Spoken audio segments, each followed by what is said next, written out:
Morning, everyone. I think we have the technology under control. Thank you all for being here this morning, coming out on a Saturday. I must say, I thought we had an absolutely brilliant day yesterday. Really engaging conversation, the speakers, the quality of the discussion, and so on. I thought it was just exceptional. Something one can't take for granted. So I want to thank you and thank you all for being a part of it. Two of our speakers this morning could not be here yesterday. I think, as I mentioned yesterday, getting here from California during the semester is a bit of a problem. But I'm delighted that they could come. When you plan a conference like this, you create a kind of A-list. That is, who are the people you really want to come? And our speakers this morning were their two really A-list people. Our first speaker this morning is Alvin Noe. He's professor of philosophy at the University of California, Berkeley, where he's also a member of the Center for New Media and the Institute for Cognitive and Brain Sciences. He's the author of a number of books: Action and Perception, the one that I first read, Out of Our Heads, Why You Are Not Your Brain, and Other Lessons from the Biology of Consciousness. I took some comfort in knowing I'm not my brain. I didn't think I was my brain, but it helped to know. Varieties of Presence, another book, Strange Tools, Art and Human Nature, which will be part of his talk today, and then most recently, Infinite Baseball, Notes from a Philosopher at the Ballpark. He was a 2012 recipient of a Guggenheim Fellowship and then a 2018 recipient of the Judd Hume Prize in Advanced Visual Studies. Responding to Alva this morning will be Talbot Brewer, known to most of us, professor of philosophy here at UVA, senior fellow of the Institute. He specializes in ethics and political philosophy, with particular attention to moral psychology and Aristotelian ethics. He has published many essays, as well as 2 books, including most recently The Retrieval of Ethics. And he says, at least, that he's work on 2 other books. I say that because we had planned to have a book manuscript workshop, which keeps getting postponed. One on Aristotelian action theory and ethics, and then another on what he calls tragedies of the cultural commons. So Alva will go first, then Tal. Then we will take a break, 15-minute break, whatever's on the schedule, and then Tanya will follow that. Okay, thanks, Alva.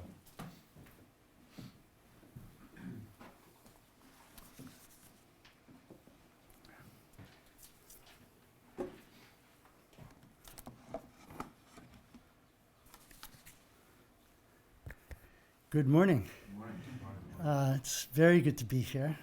Better late than never. And I had a chance to walk around this morning and enjoy this beautiful day and beautiful campus. And I thank you for the invitation. And it's good to see Tal, who was a graduate student with me back a long time ago now. I wanted to actually begin sort of by way of introducing myself to the room, but also in the spirit of reminiscence, to say that I am a philosopher. I did a PhD in philosophy, but back in graduate school, I was especially interested in ways of thinking about philosophy, starting in empirical studies of the issues that I was interested in philosophy. Is my voice carrying adequately to the back of the room? Can you hear me? Yeah? And I took a lot of courses at Harvard and nearby at MIT on what is called vision science. And I found myself, this came back to me some years ago, I found myself one day in a conversation with an older guy who was an artist. And he said, "What is this thing, vision science? What do you do in vision science?" And I said, "Well, in vision science, we start with the idea that we're given 2 tiny, upside-down, distorted, jittery images in the eyes. And somehow on that basis, we enjoy the rich, dimensional, meaningful experience of the world all around us? How do we see so much on the basis of so little? And I was very proud of myself for articulating the point that way. The man looked at me with astonishment and criticism. He sort of hissed through his teeth and furrowed his brow and said, that doesn't seem like the interesting question. The more interesting question is not how do we see so much on the basis of so little, but why do we see so little when there's so much around us to see? And maybe like some of you right now, my first thought was, oh, he didn't get it. He didn't get the point. He didn't get the puzzle. And I thought, maybe he's an idiot. Because he was my father, I found out a convenient and plausible hypothesis.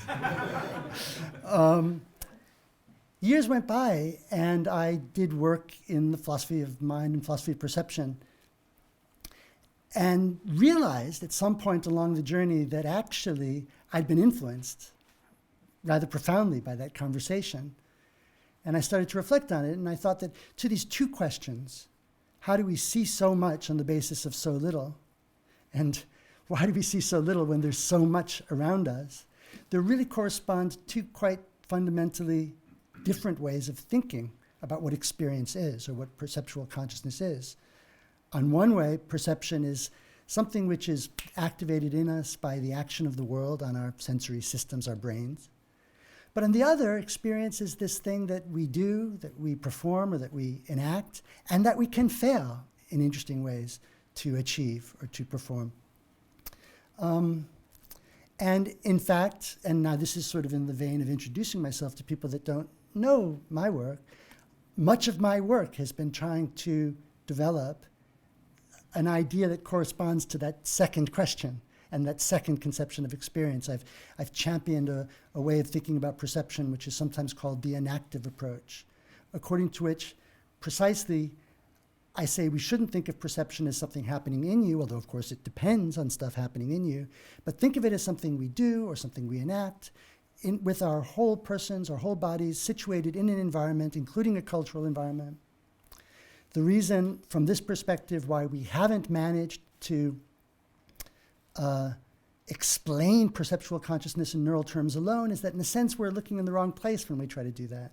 Don't look in to the brain, have to, as the title of that book has it, have to get out of our heads and look at the way we are involved with the worlds around us. And I actually took that to be consistent with a sounder biological approach to what it is to be human, hence the subtitle of that book. So Why You Are Not Your Brains and Other Lessons from the Biology of Consciousness. But another reason why I wanted to share that with you this morning is that as time went on even further, I began to realize that it was interesting that that perspective, that insight that my father had, if you'll agree with me that it was an insight, or just for the sake of argument, that insight kind of grew out of his work as an artist and his reflections on experience from concerns in the arts. And this is very interesting because in the academy, less so in the cultural studies more broadly considered, but certainly in the social sciences and in the in cognitive sciences and especially in, I think, analytic philosophy, there's a tendency when we turn to the question of art to think we're going to explain art, which is this phenomenon. But the thought that, and this is quite a naive idea, but it was quite moving for me to come to it, the thought that maybe art is its own legitimate source of understanding that could allow art and artists to be collaborators in our investigation into, say, the nature of perception and consciousness or human being writ large, rather than an object of study for us to explain under glass, as it were. It was a very powerful suggestion for me. So that book, Strange Tools, was very much a book trying to think about the idea, well, if art is in some ways a source of understanding or a source of knowledge, how should we model that? People in the arts, and maybe some of you are artists, will in some ways find this a familiar idea. The idea of art as research is now kind of almost a cliche.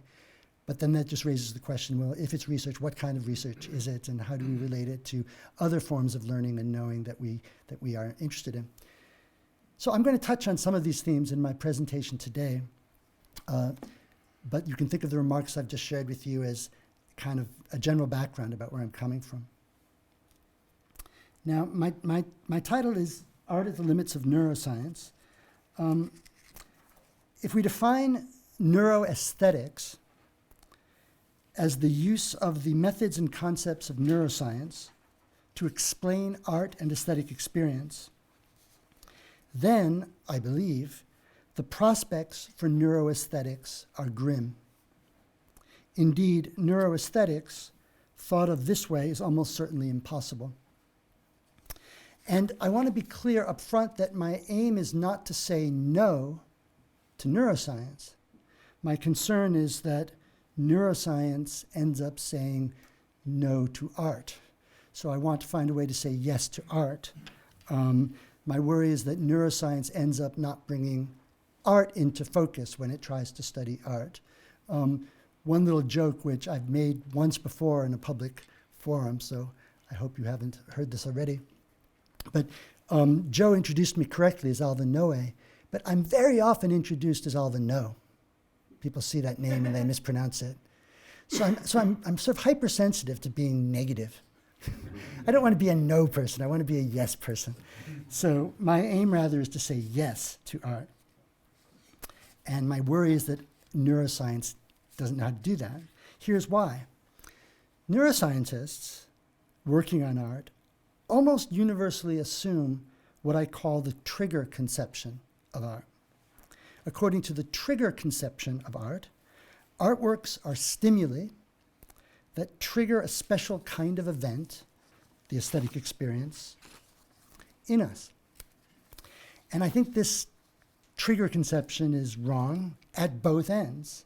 Aesthetic experiences are not best thought of as triggered in us, and artworks are not triggers. So let me explain these points in turn. So I begin with the idea that aesthetic experiences are not triggered in us. First, aesthetic experiences do not trigger artworks do not trigger aesthetic experiences. This is because in the relevant sense that I'm going to try to explain, there are no aesthetic experiences. That is, aesthetic experiences are not episodes in consciousness, like sensory episodes, that start and stop, anchored in exposure to a stimulus. In this sense, they are not experiences, as the term is often used in consciousness research and philosophy. So here are some considerations to support this idea.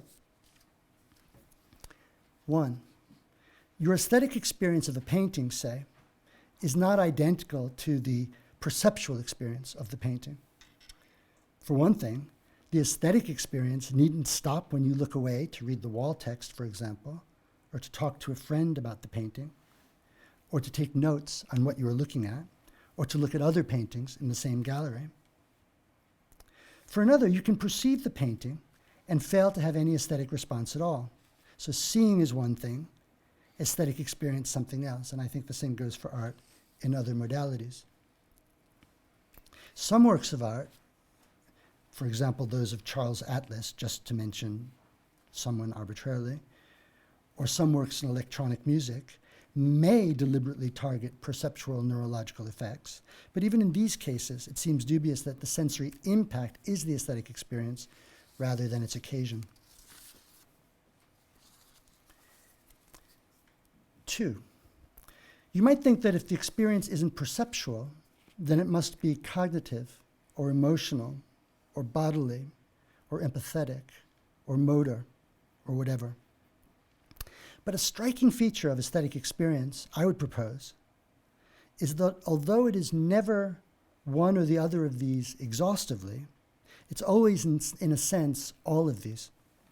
Experiences of art, and I'm going to come back to this later, are thickly, densely multimodal. They're emotional and perceptual and cognitive and bodily and cultural and biological. 3, suppose you read a poem or go to the theater.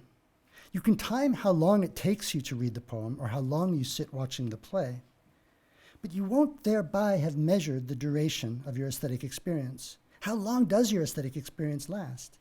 For as long as the play lasted? for as long as you think about it, whenever you think about it? These questions don't quite make sense, I think, which shows that aesthetic experiences are not creatures of time, like headaches, which is not to say that they have no temporality. My suggestion is that aesthetic experiences are less like headaches or perceptual episodes and more like patterns of curiosity, interest, or caring. An aesthetic experience isn't the sort of thing that happens once and for all, but for the same reason that one's concern for a political cause or interest in a person doesn't happen once and for all, which is not to say that our commitments, interests, and caring can't change or that they are outside of time. 4, nor are responses to artworks singular or stable. This is important. Initial responses, finding something absorbing or boring or wonderful or meaningless, liking it, whatever, are dynamic and changing. So you can't point to a single effect, a single response, the occurrence of which we might try to explain. It's sometimes said that an initial response is accurate in the sense that it predicts one's final settled response, but I don't think there is any such thing. 5, aesthetic experience varies, as I've just been saying, but it does so characteristically in the setting of conversation and critical exchange with other people. We bring artworks into focus together through shared thought, through shared culture. Aesthetic experience, insofar as it is a phenomenon at all, is essentially a cultural phenomenon. That is, it unfurls in a space of thought and talk, a space of what I call criticism. And so, in an important sense, it is not private or individual. Note, to say that it is a critical phenomenon is not to say that it is primarily or even predominantly intellectual. 6, finding the words to describe or characterize your aesthetic response, trying to articulate your aesthetic response, is itself a critical act, a creative act, and maybe also an emotional one. It's not something that can be taken for granted. Again, nor is it something we typically do on our own, individually, simply in one-on-one response to an artwork thought of as a stimulus atom. We strive to have aesthetic experience, and we do so always, already, as members of a culture, and in particular an art culture. 7, and this is the last point, aesthetic experiences don't come for free, as it were, just for the price of admission to the gallery or the theater or whatever. We may fail to frame any response to the work of art. We may even fail to perceive it, even as we look at it or perceptually take it in. It can be difficult, and we need to make an effort. We need to care, and we cannot always care or care about everything. And sometimes we need to be taught to care by the artwork, sometimes, in a dialogue with it, or by our friends, or by critics, or by our teachers. So for me, the upshot of these 7 comments is that, in a sense, there's no fixed datum, the aesthetic experience, that occurs in the individual, and that can then be studied using the methods of psychophysics or brain imaging or any other such means of neural analysis. Aesthetic experience is something persons, not brains, undertake, and they do so with others against the background of culture and history. Now, none of this, I think, is going to be very surprising to people who, like me, have already said yes to art. And I want to be very explicit that what I am suggesting or what I'm arguing is not to deny that you can study what happens in the brain when we do all the different things we do when we are aesthetically engaged with artworks, such as looking, listening, thinking, arguing, describing, associating, learning, reading, etc. But it is to deny that such neural studies are studies of the aesthetic experience. And consider also that I think it is unlikely that there is going to be an interesting unity among the neural substrates of all those different things that one does when one perceives a work of art, when one engages it. Such a structure of looking, listening, thinking, reading, arguing, remembering, distributed in time as it may be, is just too disunited to have a plausible, interesting neural correlate. And anyway, even if there is something that seems to gel at the neural level and jump out as a candidate for the neural correlate of the aesthetic experience, it's unlikely that it will shed light on the aesthetic experience. For how can information about what is going on in my nervous system unfolding beneath awareness at the time scales of milliseconds contribute to that ongoing thoughtful exchange that you and I all together have with the works of art that interest us? How can it bear on the art? Now, you might be tempted to adopt a divide and conquer strategy. Granted, you might conceive, we can't bring aesthetic experience into focus in our laboratory, but we can look at something simpler, and we could hypothesize related, such as preference judgments or reports about the degree to which we find an art stimulus moving. And I think there are roughly 3 problems with this kind of approach.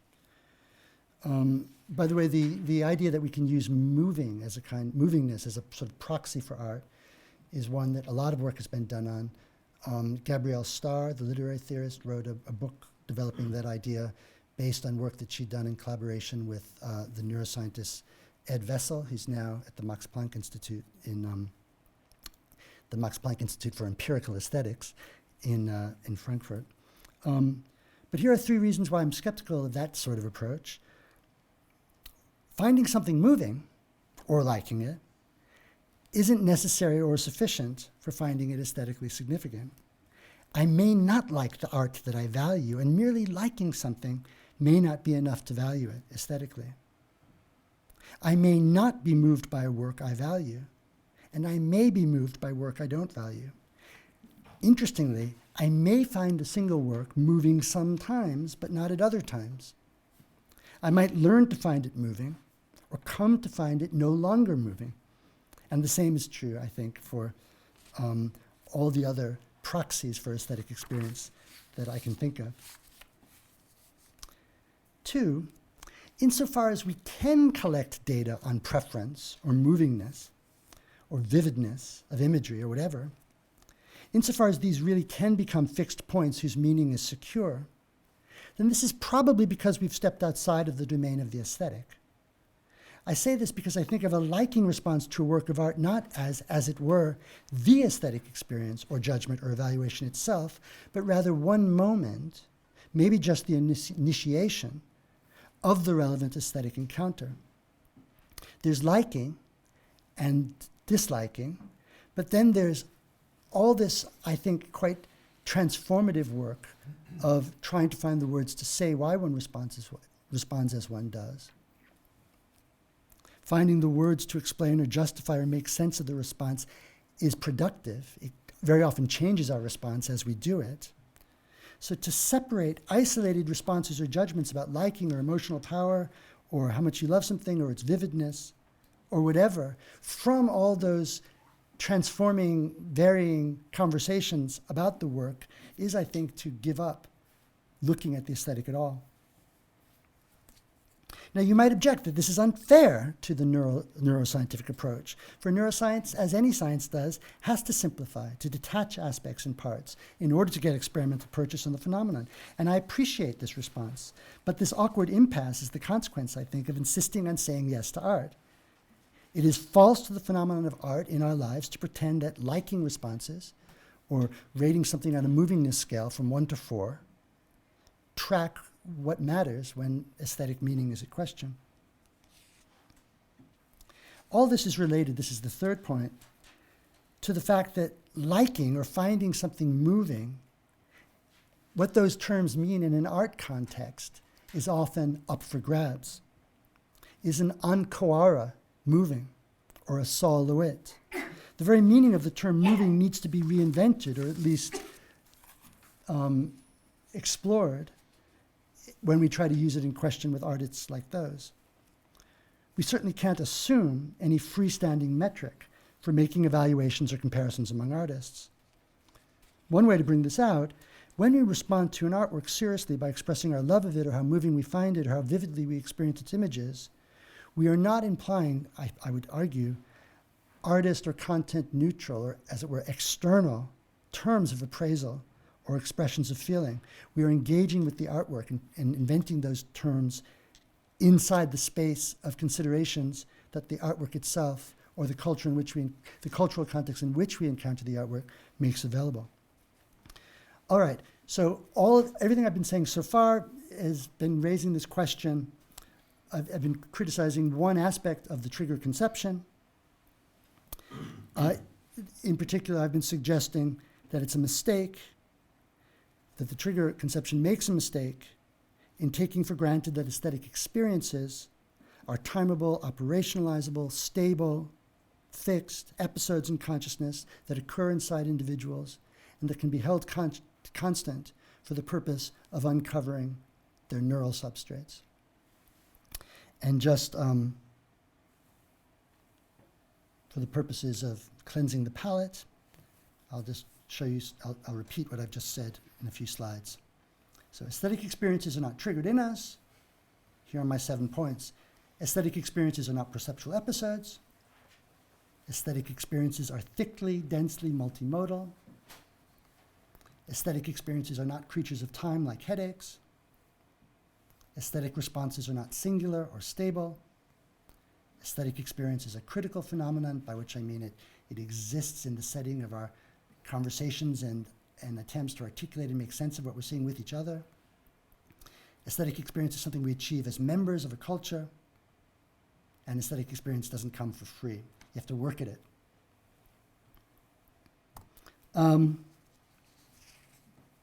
But I also believe that the other part of this, namely the idea that artwork should be thought of as triggers, is questionable. And let me say a few brief words about this. No doubt, insofar as the artwork is a material or concrete entity, insofar as it is a song or a sculpture or a painting, then it will be liable to trigger perceptual or emotional or kinesthetic or empathetic responses in perceivers. But that's true of anything and has nothing distinctively to do with its status as an artwork. A Mondrian will activate color areas in the brain, and a dance may activate systems required for action perception. But so will a colorful ad in the newspaper or a glimpse of the crush of passengers during the morning commute, respectively. Insofar as works of art are perceptible, then our experiences of them depend on the activation of capacities and neural substrates necessary for such perception. But to see the Mondrian is not merely to see a colorful surface, and to see the dance is not merely to perceive people moving. The art in these things does not consist in a disposition to trigger that sort of response, but rather, I would say, here's my alternative to the idea of art as trigger, it's rather the artwork provides us the opportunity, not so much a trigger, but an opportunity to react, that is to think, look, judge, feel, but also catch ourselves in the act of looking, thinking, feeling, striving to articulate. So the work of art is not a trigger, it's an opportunity. One upshot of this is that although art is specific, concrete, maybe specific, concrete material, typically what differentiates works of art from any other item of human manufacture or technology, from other artifacts, other concrete, specific things that we make, is what I will call, in an admittedly non-standard use of this term, its logical standing. To illustrate what I mean by logical standing, consider this example. The model unit in an apartment complex. The model unit may be physically identical to any one of the homes, but it's a different kind of thing. It's a display, a thing for show. It's a model. The same, I think, is true of works of art. The artwork may be a picture, but it no more functions straightforwardly as a picture than the model unit functions as a home. Similarly, I think for a choreographic work, however much it looks like dancing, it's not just dancing. Art plays a different logical role. I think there's a very simple marker for this distinct art role. When human makings are put to work logically or rhetorically as art, we can never rely on or take for granted prior independent standards when it comes to making sense of them or evaluating them. Pictorial works of art ask questions, for example, about what it is to be a picture or what it is to see something in a picture. And choreography, again, insofar as we restrict our attention to choreography that is grounded in dancing, not all choreography is grounded in dancing. Some choreography takes inspiration from other forms of human movement. But insofar as it is grounded in dancing, it poses questions along the lines of what do you see when you look at people dancing, or what is dancing anyway. So I began by expressing pessimism about neuroaesthetics on the assumption that we define it as the use of neuroscience to explain art and aesthetic experience. The reason finally why neuroaesthetics thought of this way fails is that art isn't a phenomenon, neurological or experiential, to be explained. It is rather itself a mode of questioning or inquiry. So my favorite quote that captures this thought is from James Baldwin. Art aims to uncover the questions that have been occluded by the answers. And to summarize these last remarks I've made about why we shouldn't think of the artwork as a trigger, again, this is just looking back at what I've just said. The artwork is an opportunity. The artwork is a thing with a particular logical standing. We cannot rely on given standards for making sense of artworks. So maybe then we need to rethink how we define neuroaesthetics. And let me just very briefly try to suggest what an alternative conception might be. One that actually I think may be thriving. The alternative conception would start with the dual propositions that art aims at a distinct kind of understanding, something like, just as a sort of placeholder, philosophical understanding, and that neuroscience, for its part, is less the name of a settled discipline whose standards of success and failure are already quite clear, but rather denotes a field that seeks to frame, as we have not yet managed to frame, a truly adequate conception, a truly adequate biological conception of what it is to be a human being. Neuroscience, thought of in this more expansive sense, comprises philosophy, and neuroaesthetics then can be our term for the project of looking to art for a better insight in what it is to be human. On this way of thinking of neuroaesthetics, it's not the application of neuroscience to art. It is, or could be, the turning to art as a resource for helping us work towards a more adequate neuroscience, that is, a more adequate conception of ourselves. So touching on that theme that I mentioned at the very beginning, sort of turning the tables, using art to explain us rather than our philosophy or our science to explain art. Now, I thought I would conclude with a work of art. Again, I like palate cleansing exercises or pauses in thought processes, but so to change things up, and this will take just a few moments, and then I'll be done.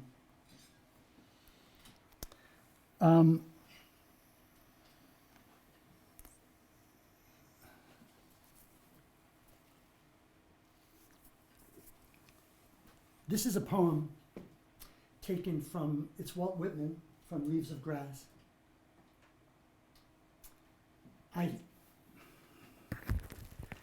I hear the trained soprano. She convulses me like the climax of my love grip. The orchestra whirls me wider than Uranus flies. It wrenches unnameable ardors from my breast. It throbs me to gulps of the farthest down horror. It sails me.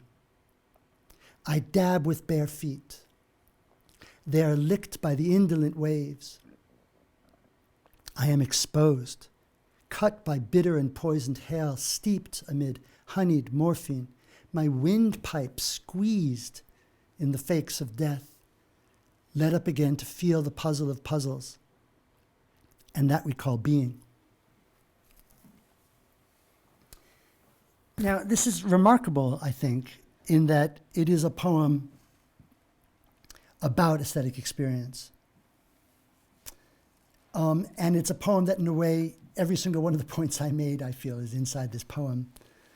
I mean, it's a poem about the work of art, and actually an interesting thing about art is how much it is almost always in some way, either explicitly or implicitly, in dialogue with other art. And it's interesting how to think about how that gets worked into or doesn't get worked into a neuroaesthetic perspective.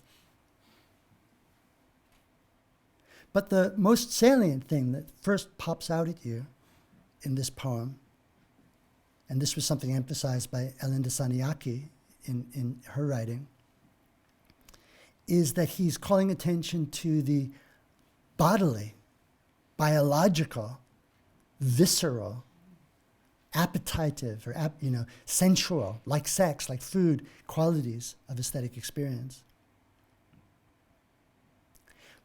But he does that while at the same time very clearly embedding his experience here of art in a pretty thick cultural context. After all, it's a soprano, a trained soprano, a member of a trained musical culture, of a culture, our kind of culture, and her orchestra. So he's actually imagining, I picture him in some sort of not species ancient expression of ecstasy, but rather embedded in listening to a performance, a concert. So this is biological and cultural. He's describing something which is emotional, unnamed ardors, but he's also describing something highly intellectual, unnamed ardors, and yet this is a setting of a kind of involving a sort of a cultural literacy. So you've got biology and culture, you've got emotion and intellect. So here I think Whitman is underscoring what I mean by the thickly multimodal character of the experience.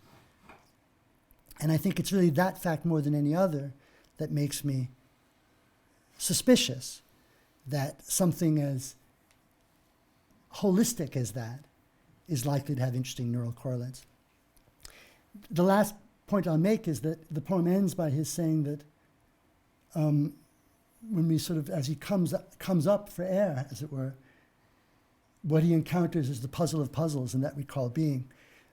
I can't think of a better way of characterizing the preoccupations and concerns of philosophy than the puzzle of human being. And so I think the suggestion here is that art is a setting in which we try to engage those puzzles. And with that, I'll bring my presentation to a conclusion. Thank you.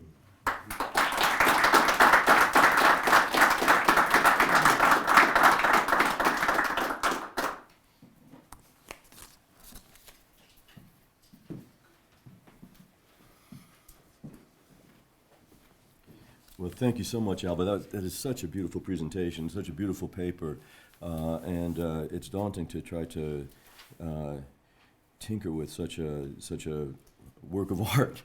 I feel that I need time to let that experience sort of sink in and to process it, to have it, right? It's just a beautiful paper.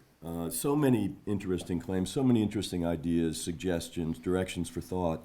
I want to begin with one. It is the way you describe the experience of art and the way in which we enter into conversation with a particular work of art. We don't sort of back away from the experience that is being caused in us by the artwork and think critically about the aptness or inaptness of that experience. We experience art and begin to wield our critical sense of how to react to it through the experience itself in conversation with the work.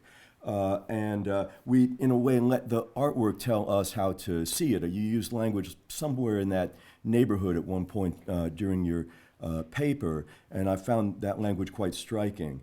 And it seems to me that this is essential to aesthetic experience. An experience wouldn't be an aesthetic experience if it weren't subject to standards, but standards that we can't articulate once and for all and wield each time we round back to the encounter with a work of art. They're standards that are somehow more mysterious than that. So we can, gesture towards the names of, improvement and deficiency and so on and so forth, with words like sentimentality and depth and shallowness and so on and so forth. But these are nothing that could be wielded by way of a guideline for responding better. The only way to attain to the depths, to avoid sentimentality, to arrive at a just and discerning experience of a work of art is to expose ourselves to it and have the experience. And the way in which the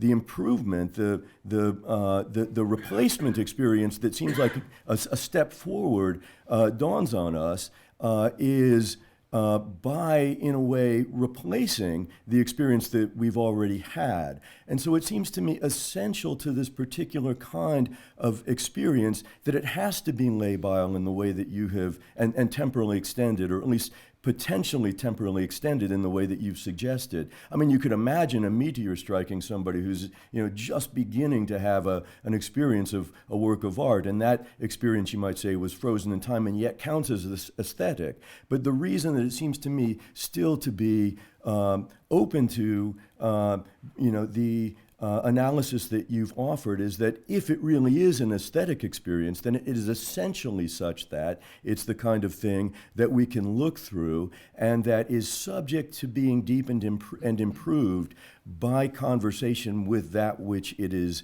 directed toward. And again, the deepening and improvement is not something that we arrive at by wielding a blueprint for making such improvements. There is no general blueprint like that. Rather, and people might say things about how we might look at this work of art. We might have conversations. We might think about what we know about the development of the genre that the work of art is a part of, about the history, about the context within which it was, painted or composed or whatever it may be. But all of those prods to greater depth in our responsiveness to and uptake of the work of art will yield a step forward only if the step forward materializes in our actual appreciation of the work as a replacement experience that sort of dawns on us while directing our attention either in memory or directly and in person to the work of art. And so it seems to me, again, I want to say,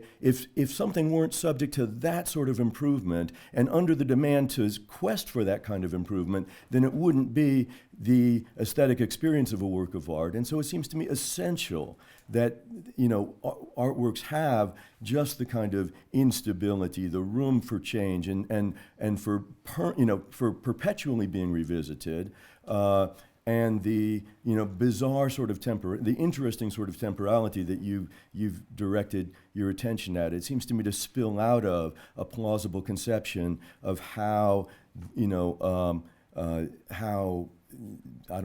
relevant norms, the ones that bear on this particular kind of experience, are wielded and answered to, even if only approximately, right? And so I really resonate with the ideas that you're putting forward, and this is all just by way of sort of framing them from a slightly different angle and agreeing heartily, saying yes to Dr. Noe, right? And thank you for that. Now, I want to ask about what you think the scope of this set of points might be. So I began to think about experiences that we wouldn't naturally call or immediately call aesthetic, and with raising the question, well, are they similar, right? Should we say something similar about them? And when I thought about religious experience, it seems to me that all of the same points are going to play out. All of your points, it seems to me, are wieldable. Or at least the points that are most essential to the contestation to the thought that this sort of experience could be apprehended via a punctual reading of brain states. That seems to me to be fully in play in the case of religious experience. It seems to me, again, that we have something that, is perpetually open to a revisiting, and that we can be in and perhaps are called to be in a kind of a conversation with, and that is, the stuff of, it's a window to, or an opportunity for growth, and growth by a kind of a concentration, conversation, dialectical revisiting of the source of the experience. And so it seemed to me that something very similar should be said about religious experience. And then I thought about, the experience of, loving somebody, falling in love, being wrapped up in a loving relationship. And it seems to me, again, that the central experiences there have all of the markers that you have drawn our attention to that, stand in the way of at least a straightforward and flat-footed neurological approach to the study of this sort of experience.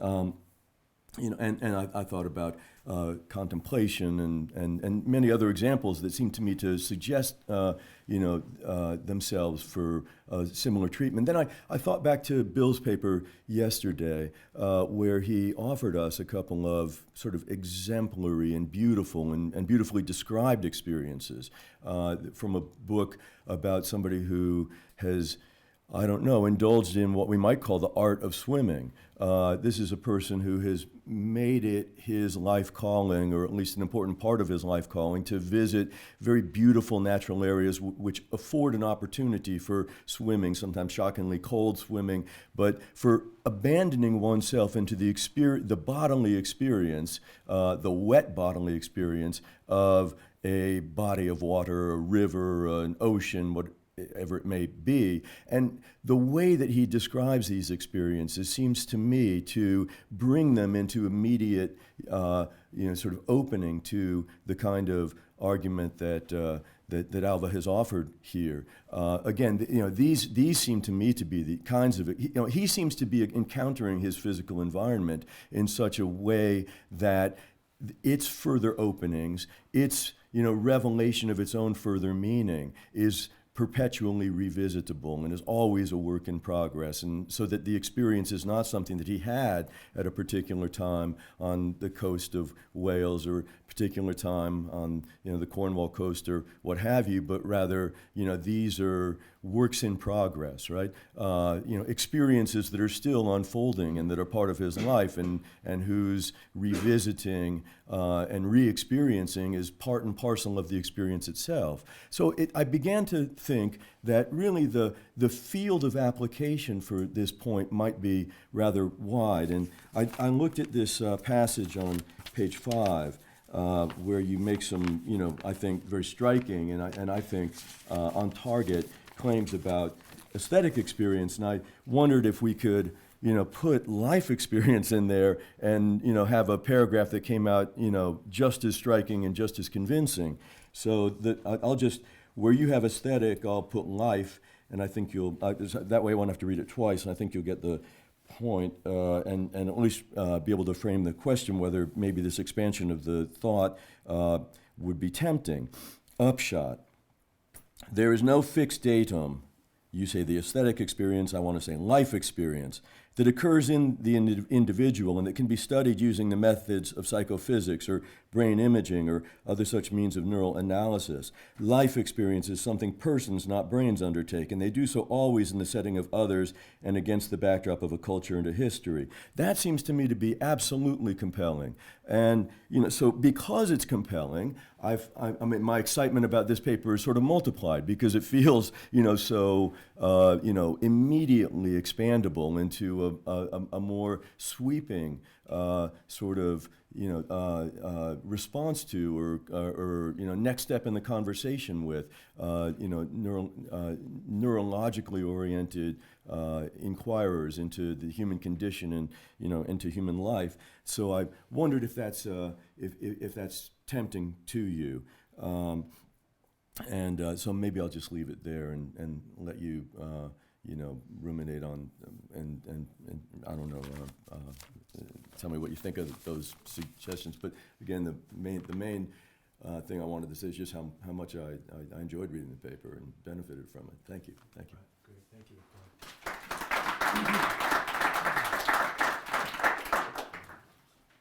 Can I say something brief? Yeah, please, and then we'll Yeah. open the floor. Yeah, feel free. I'll be very brief in reply because I want to accept your challenge to ruminate on what you've said. I'm very gratified by your sympathy for what I'm saying. And I think I agree entirely with your generalization of my point. And I would even go farther. At the beginning of in my informal remarks at the beginning of the talk, I said, look, all experience is something we enact or perform. And in a way, then, there are aesthetic challenges. This is an idea, by the way, that was central to Dewey's reflections on art. There are aesthetic challenges implicit in any conception of any experience. The question, what am I doing now? What gives it unity? What gives it meaning? How many different ways are there that I can think about what's happening right now? The inescapable presence of the possibility of asking those questions and of feeling shocked, stunned, altered, embarrassed, liberated, ecstatic, frightened by the implications of asking those questions. They're always there. So the category of the aesthetic, in that sense, as you very sensitively notice, is broader than the aesthetic picked out in relation to art. I think it is very important, however, and it's in the background of my presentation, to think about the distinct real-world empirical work of art. That is the work of people who care about art, who make art, who go to art galleries. That's a separate little zone of our lives. And one of the interesting things about artworks is not just that they give rise to aesthetic experiences, but that they give rise, if you like to use a term of Dewey's, to exemplary aesthetic experiences. Or as I said in the paper, they give us an opportunity to catch ourselves in the act of having experience. The very same kind of experience we can have in all sorts of different settings, in the context of friendship, in the context of religion, but also just in the context of driving to work. And that's a special thing, because art, I think, art has that motivation. I suppose you could say the swimmer has that motivation, but I wouldn't. I mean, the swimmer's caught up in. Actually, I don't want to make any assumptions about how that was framed yesterday, but I don't want to lose that specificity to art's particular way of grappling with the problem of the aesthetic. And one last comment. A couple of places in the talk and in connection with Whitman at the end, I suggested that the kind of understanding that art is specifically interested in aiming at is philosophical. And what I take to be the hallmark of this way of thinking about the kind of understanding that both art and philosophy aim at is that I view it as fundamentally reorganizational in its impulse. Whatever habits, assumptions, tendencies, dispositions that lead us first to respond, or first to react, or first to inhabit a situation. What both art and philosophy, I think, allow us to do force us to do, actually, is to catch ourselves in the act of doing that, and in so doing, unveil us to ourselves, and in unveiling us to ourselves, give us resources for doing it differently next time. So there's a very powerful sense in which I think art and philosophy aim at a kind of, or necessarily get involved with a kind of historical transformation or reorganization in human life. I mean, an interesting way to think about that is we all dance. We dance at parties. We dance at weddings. We dance in some cultures at funerals. But then we see Michael Jackson dancing or Mikhail Baryshnikov dancing. And that gives us an idea of what dancing can be that loops down and changes the way we dance at weddings and funerals.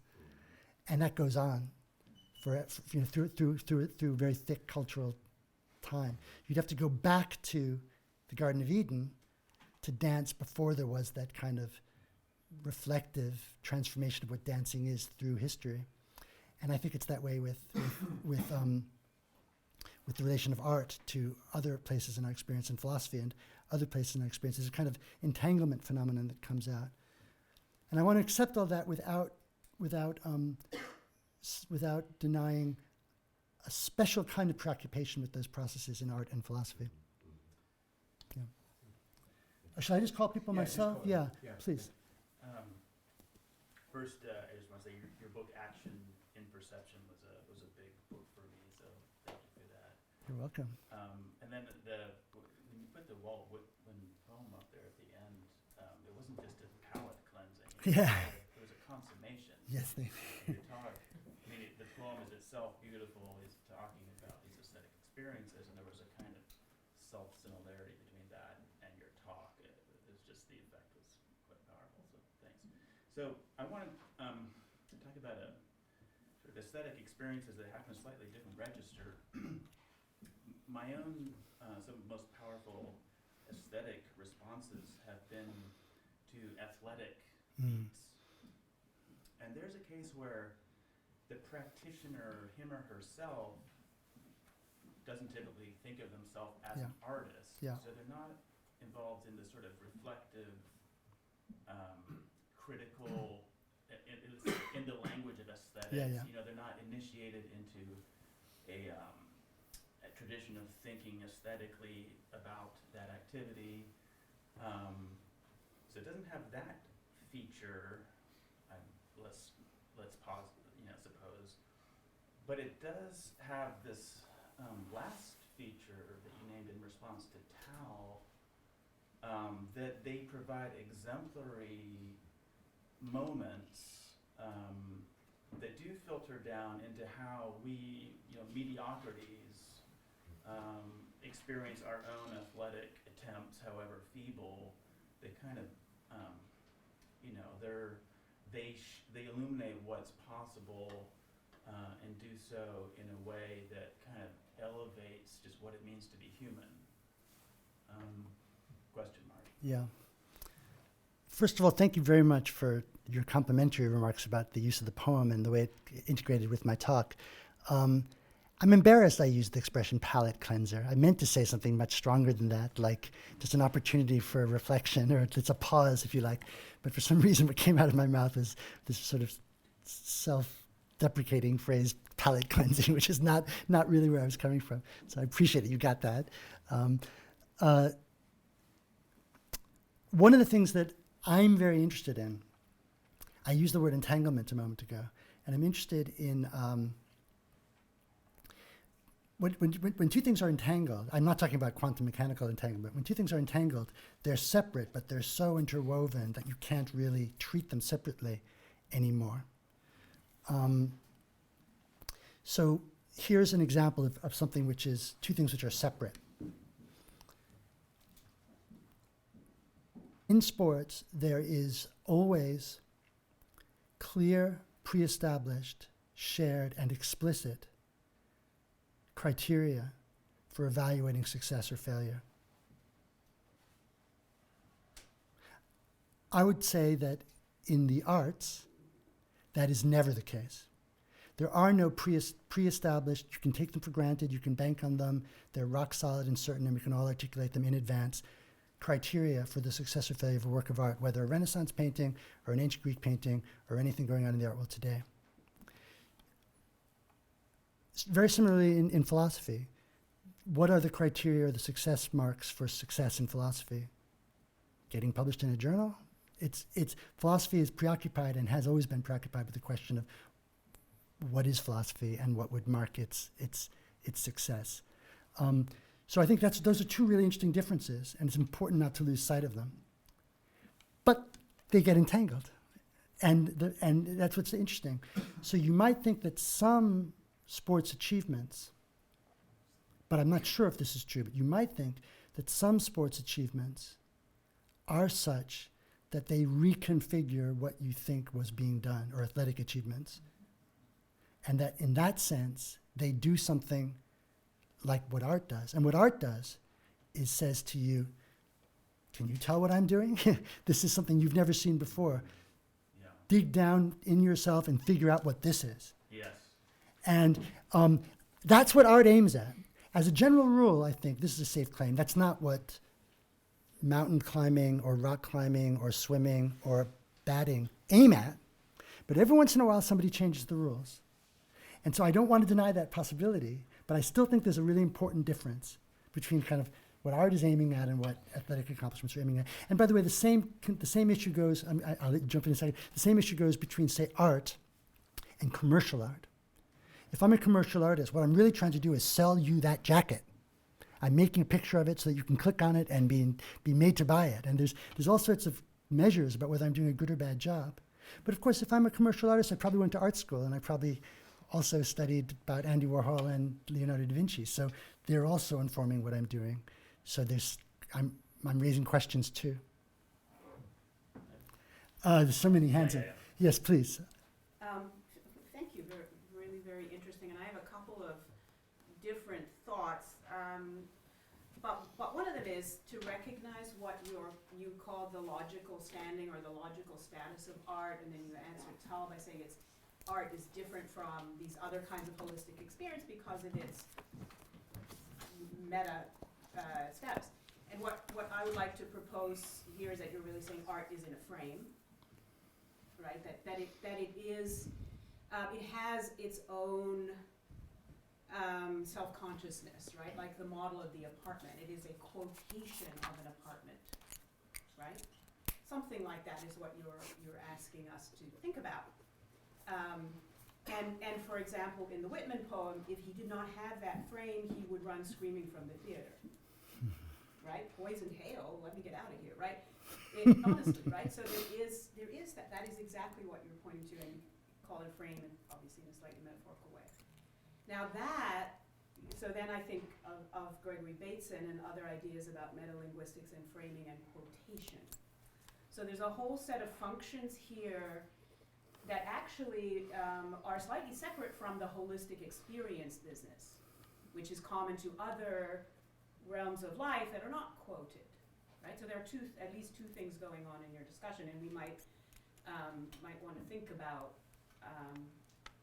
neuroscience questions in those respects. Now, the other thing that's going through my mind about this quotation is that then, so you produced an example, actually, when you were talking about pictures, but then also about dance, because it's framed in this way, right, it sort of points to itself. You have to be aware of its framed quality in order not to react as if it were real. It can point to the question of what it means to be a picture, what it means to dance. But I would also say it has to, and the model apartment doesn't just point to the question of what it means to be a model apartment. It points to the question of what it means to be an apartment, right? So the picture points to the question of what it means to be what is in the picture, not just what it means to be a picture, right? So there are two levels of meta representation that might be interesting to pick apart. Yeah. And then my final thought is I'm really disappointed in what you reveal about neuroscience. Not knowing anything about it, it appears that the methods are very narrow and uninteresting. And I wonder if it's completely fair, though, to go from neuroscience immediately to the brain. And if the problem is that apparently what they're doing in those labs is incredibly narrow and uninteresting, does it mean that we jump to some form of rejection of, a secular worldview, so to speak. In other words, I know there are so many holistic experiences, and Tal has listed them, that I also happen to hold a pretty secular view of the world. It doesn't strike me as a contradiction to sort of be able to say, well, somehow, somewhere, the brain is doing that. I don't need to say current neuroscience has the tools to find out about that in order to find it possible to continue to hold this rather vague notion of the brain that allows me to maintain a secular stance. So I guess that part of it is, are the methods of neuroscience the same thing as the brain? Right.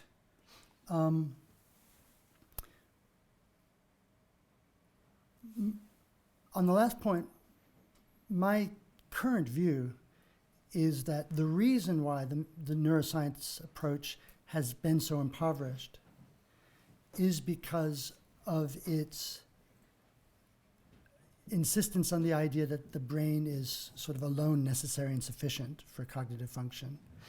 Our lives happen in our brains. I think it's that assumption, it's kind of a Cartesian assumption, that is just needs to be questioned. Organisms are not isolated atoms. We're part of much more complicated systems.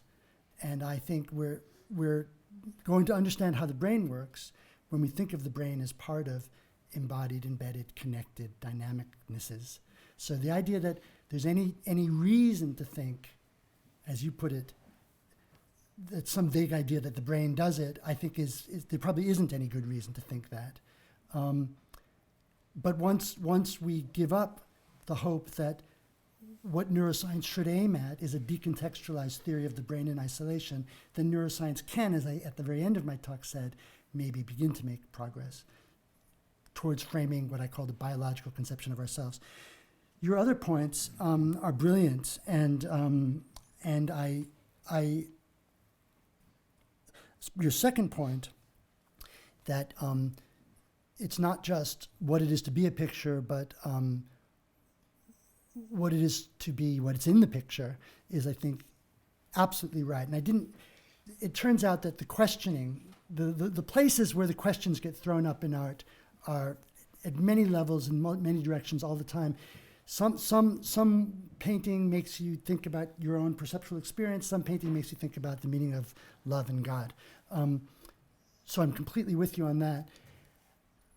I don't quite like the framing point, although I think it's right. But one of the reasons I don't like it is that what interests me, you see, where I start from, and I didn't have really the chance to set this up in the talk, but where I start from is the idea is that we ourselves, as living beings, as members of a culture, as organisms, but as persons, are saddled with a whole range of habits and modes of organization which sort of define us.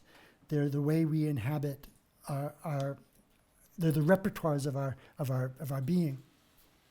And the interesting thing that I think about works of art is that they force us to break those frames, those taken for granted modes of organization, and that they always present us with questions, with things we don't quite know what they are or quite how to see them. So even if there are frames or cultural practices involved with, okay, now I'm in an art setting, what the art setting puts you into is a situation in which you don't know what the F is going on. It disrupts you in that sense. It interrupts you. One of my favorite examples of that is when Barnett Newman had his first solo show at the Betty Parsons Gallery. He wrote a handwritten note at the door instructing people when they came into the gallery to step close to the pictures, because he wanted people to have some kind of full immersion in these big canvases of his. But what I find remarkable about that is we are, as a matter of culture and habit, normally inclined when you see a big picture to step back so you can take it in. And he wanted us to violate our habits by stepping in and seeing what happened when we acted contra habit. And I think, to me, that's kind of the essential art move. Yeah. But there's obviously more on that point. Yes? You said that you want to suggest a way for neuroscience to possibly say yes to art. And I want to give it a go by combining two of those lines. One was, art is time non-additive. So if I do the same thing with your last line, that art is not free, the experience is not free, then being quantitatively minded, I would say there's a price to be paid for it. So the work that we do in order to experience art would be the price. However, the price that each person pays in each experience per person is not the same. Therefore, I would extend your last sentence to art experience is not free and not priceable. Then I would say neuroscience is bound by art, so that would be the limit. However, art can be somehow captured by neuroscience in frames that are priced. So when it is timed. That was just a quantitative. There's all sorts of things you can study. You can look at the gallery, you could look at the eye movements of a person looking at a work of art in a gallery, or you look at how long they spend in front of this picture and how long they spend in front of that picture. You could look at how much they're willing to pay to go into the museum. You can put them in a scanner and look at what happens in their brain when you show them photographic images of paintings, either the paintings they know or paintings they don't know. There's lots of information we can gather. The question is whether it's told us anything about the questions that ostensibly interest us. At least that's what I was trying to get at. Michael, would you like to ask a question? Yes. So I loved your talk and thought that it was profoundly illuminating and just marvelous. There's one thing that did not come through in your talk, which is the brutality of the reductionism that you're opposing. You approached it maybe a bit gently. So let me read from Shkova Nadal of 2018. They recommend that we abandon the commonly held idea, quote, that cognitive or neural processes associated with experiences of art are art specific. Instead, a neural network represents the reward value of objects, situations, or events as a single neural currency. Whether a drink tastes good, whether something smells nice, as well as the effective value of a Mark Rothko painting of Stockhausen's serial compositions or any other work of art. And these people are widely published and highly respected in the community of neuroscientists. The degree of reductionism in that community is unbounded and their confidence unlimited. And I wish that that came through more in your talk, but of course your talk was so convincing that it didn't need to. I love what you say, and I completely agree with the seriousness of what you say. What does it mean to flatten all experiences into the same thing in that kind of way? Art is a problem and a challenge and a puzzle, and perhaps in ways that in other areas of life, such as loving another person or being commitment to a life task like a certain level of achievement or religious experience, the idea that there's a common neural currency for all of them. Now, there is an involvement of the brain in all of them, but that doesn't make them all the same. So there's this fundamental confusion about the brain as necessary for our carrying on these undertakings, from the idea that somehow what's going on in the brain is alone sufficient for demarcating the spheres. So I agree entirely. Tanya. I love the talk. It's wise, it's deep. I sort of get the Those are feeling funny that words. neuroscience is coming in for a bit of a drubbing. Yes. And I'm just wondering how you would imagine how a smart neuroscientist might respond. So I've got a toe in neuroscience. I've got a postdoc working with me who does neuroscientific things. And I have to say, scientists tend to think really differently about knowledge. In the world that I know, and I read this much through papers, people kind of think that once you've got 80 papers on a topic, maybe you're beginning to understand something. My sense is that there are arrogant neuroscientists. I think there are arrogant philosophers. I'm sure there are arrogant anthropologists. And it's, and I just, I was hoping for a bit of charity. I mean, the Donald Davidson charity to kind of to take, seriously the attempt by this huge number of people to make some inroads. Yeah, to I try to don't- figure out how, and the findings matter. The findings actually don't matter. That's the interesting point. There aren't any findings. There aren't any findings. There aren't any findings. Well, There are findings, but they turn out not to have anything to do with art. And that's the problem. but They're that telling- might be true Yeah. for art. It might not be true for thinking about spiritual experience. It might not be true for thinking about psychiatric experience. It might not be true for thinking about the difference between seeing something beautiful and seeing something crazed. That we might be interested in that difference. And sometimes the neuroscience has a little bit to say about that. And down the road, that could be really helpful. Maybe. I mean, I think actually in all the cases that you mentioned, there's also room for skepticism. Of course. But certainly, I didn't actually explicitly say that neuroscience couldn't make a contribution to these other kinds of questions.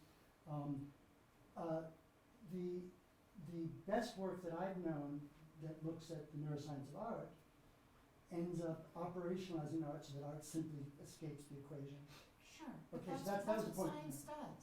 No. Right? So all these fields make choices and limitations. I mean, the choice of philosophy Right. is not to use data. That's a perfectly fine approach. But it is an approach from the field. If you're going to use data, you've got to put it in a box. Yeah. And then you know that you're limited by the box. Yeah. But they're all disciplinary choices. No, I don't see it as a disciplinary choice. Here I think what's really at stake is intellectual honesty.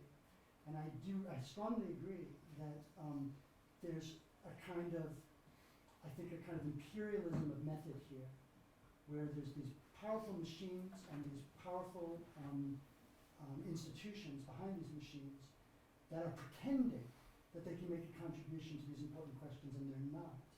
And by the way, mostly I go to conferences with these folks, and I sit across the table with them.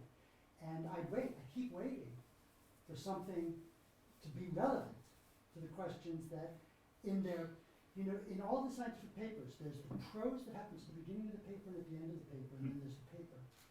There's the introductory material and the concluding material, and there's the work. And there's always a disconnect. It's always a disconnect. So I don't mean to be dismissive at the human level, but I think you're underestimating the sleight of hand. That they say this is work on art, and then what they do is they ask you to look at photographs in a scanner where none of them are even allowed to live as art.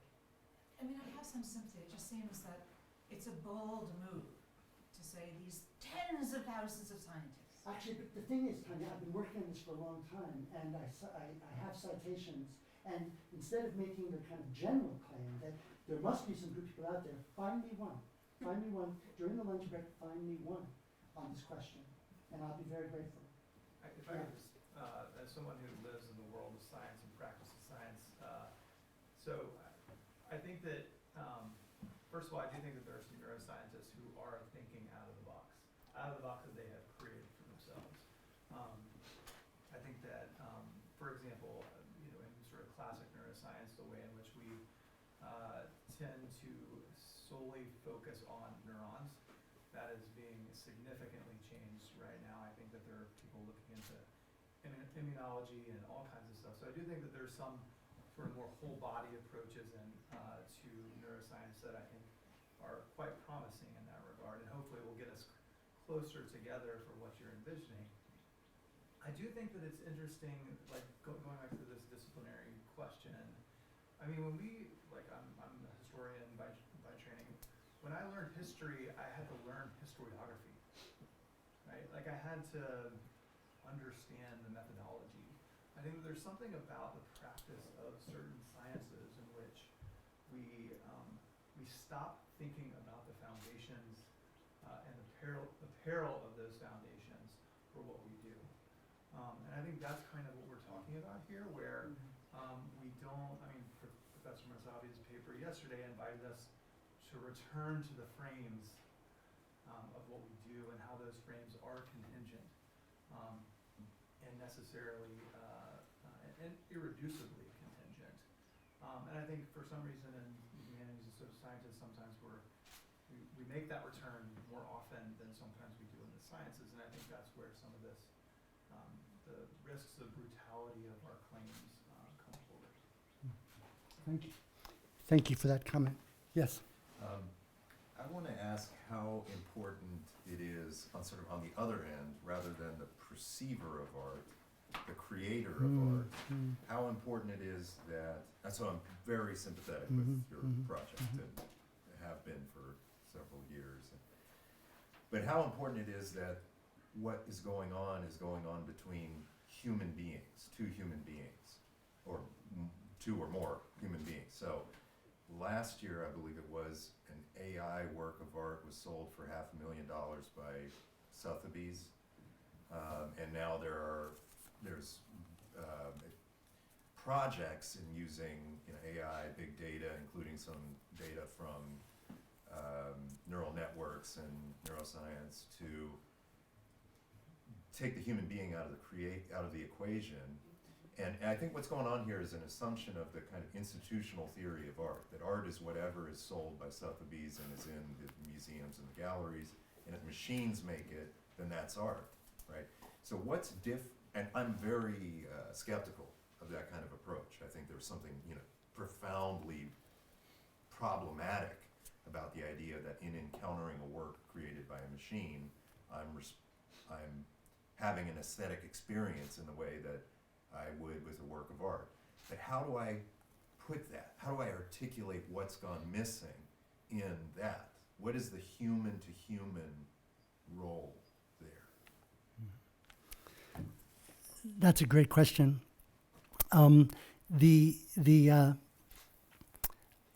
I think of works of art as comparable to jokes, in the sense that they're made in a communicative setting, and very often their significance is a function of just that particular moment when that particular gesture is made in response to other things that have been going on.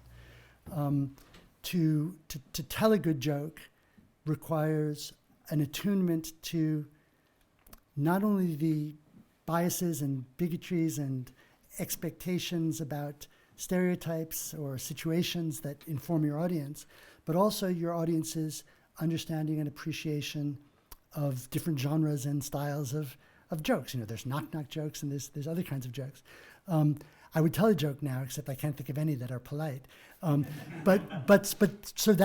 there's the inevitable framing of, I think, art making, like joke telling, in these social situations. Now, if I could make a machine that could make good jokes,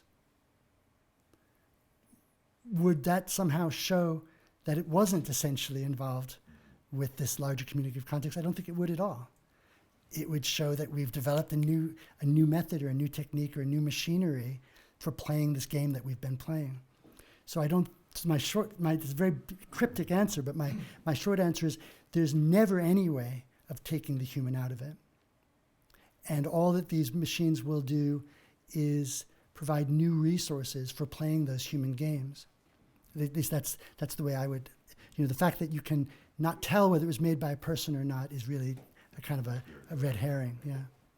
Yes. I need to, I'll take that last question, but then we need to. Oh, there's still so many hands. I'm sorry Yeah, I've yeah. taken too long. We're just going to take a coffee break, so those who have further Okay, questions, great. maybe during the coffee Great. break. But go ahead, Josh. And then Yes. So there's just a few words that have come up a few times that I just wanted to sort of kind of dig a little deeper into, like disruption, interruption, ecstasy, see, and it's kind of my question about to what extent the anesthetic gets folded into kind of aesthetic experiences in the context of art. And as someone who's an anthropologist interested in dissociative experiences with regards to anesthetic intoxicants, I think about contexts like rave culture or a mosh pit, where actually kind of part of the transcendence of the aesthetic experience is actually kind of totally letting go of self and forgetting and entering into some kind of induced anesthesia.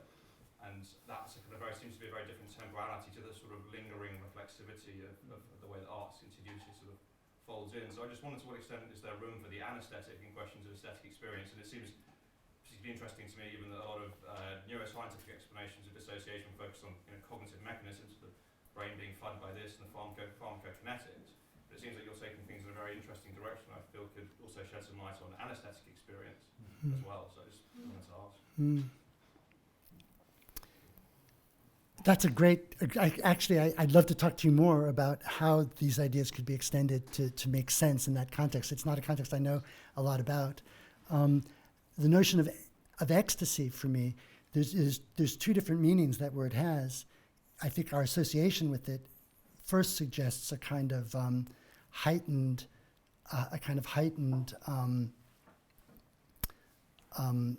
sensuality. But it also means the release from, and maybe that's what you're thinking of, the release from the condition in which we find ourselves, the breaking free. And there may be many different ways of achieving ekstase of that sort. I think it's one of art's chief aims to do that. It may be that the kinds of dissociatively, the inducing of these kinds of anesthetic associative, I don't know how to describe them, but states or conditions might be another way, and maybe they overlap. I'll just leave it at that. Yeah, thanks. All right, very good. Great. Thank you. Break.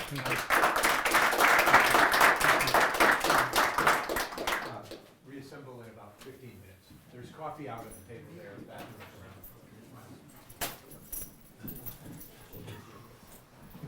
Well, thank you so much for that. That was Hey. that was absolutely awesome. Thanks a lot. Absolutely loved it. Just when you sort of like jokes at the end, I thought, what's a good joke? It's all about timing, right? Yeah, exactly. It's all about timing.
Yves?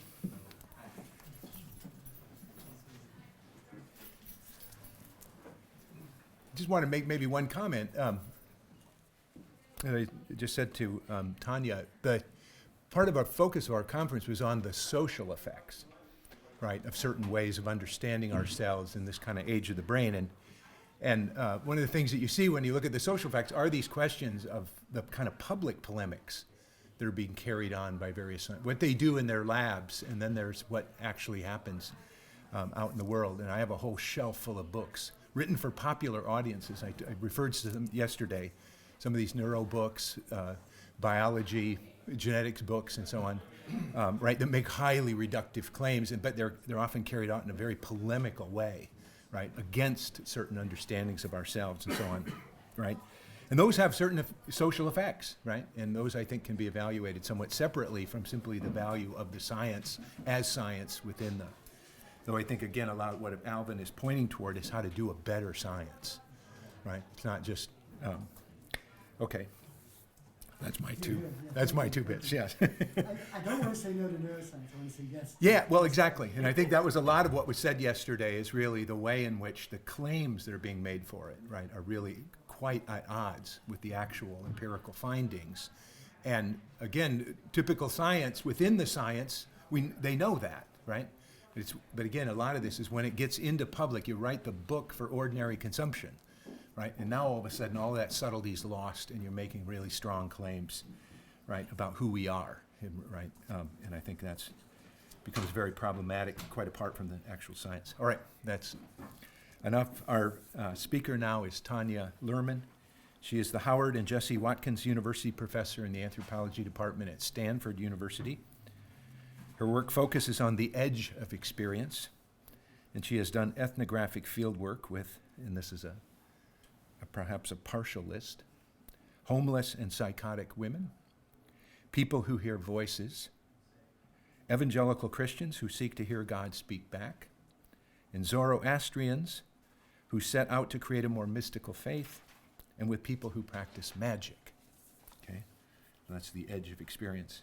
Among her number of books are Persuasions of the Witch's Craft, Ritual Magic in Contemporary England, Of Two Minds, The Growing Disorder in American Psychiatry, and When God Talks Back, Understanding the American Evangelical Relationship with God. Her new book, God Becomes Real, Kindling the Presence of Invisible Others, will be published later this year by Princeton University Press. Responding to Tanya this morning is Yves Danziger, Professor and Chair of the Department of Anthropology here at UVA. Her research on long-term field work has been into the language and culture of the Mopan, Mayan people of East Central America, to investigate the role of language in the construction of indigenous knowledge. She's particularly interested in how the categories of individual thought are shaped by those of socially shared but culturally particular convention and culture. All right, that's the sport Sapir. Or anyway, she's the author of Relatively Speaking, Language, Thought, and Kinship Among the Mopan Maya, and of numerous articles and book chapters. Okay, thank you. Tanya. Thank you. It's good to be here. Well, let me try to make sure I'm timing myself. All right. So I'm going to begin with a question that's obsessing me these days, which is why some people and people in some social worlds experience spirit more vividly than others, even when some of those others really, really want to. So I think of myself as an anthropologist of invisible others, of the way that people interact with invisible others. As you've heard, I wrote my first book on people who were call themselves magicians, who are trying to interact with Demeter and Caradun and Cernunnos. My second book was about Zoroastrians who are trying to reconnect with Ahura Mazda and make Ahura Mazda their god vivid to them. I read a book about evangelical Christians who sought to have a back and forth, intimate relationship with a God who would talk back. And more recently, I've been spending time in new charismatic churches in Chennai, in South India, and in Accra, in Ghana. And I have had a misspent life I've gotten initiated into a Santeria cult. I've spent time in a Black Catholic church. I've hung out in a Baal Tshuva shul. I was in a California cult for a while. I hang out with people now who try to create invisible friends who will talk back to them. And these are the folks we're putting into the scanner. And anyway, the point I want to make, or the point I want to start with, is the observation that some people just don't have cool experiences, and others have them pretty often. And these experiences are pretty important. They're at the heart of most religions. And the experiences also kind of hone into our voices, the experience of hearing somebody speak whom nobody else can see. These experiences matter. They're evidence of spirit. You know that spirit is there because, God spoke to Moses. That's how Moses knew he was there. Krishna spoke to Arjuna. Gabriel spoke to Muhammad. Jesus spoke to his disciples. When spirits speak, is there speaking that gives you a kind of empirical evidence that those spirits are real? Voices have mattered in history.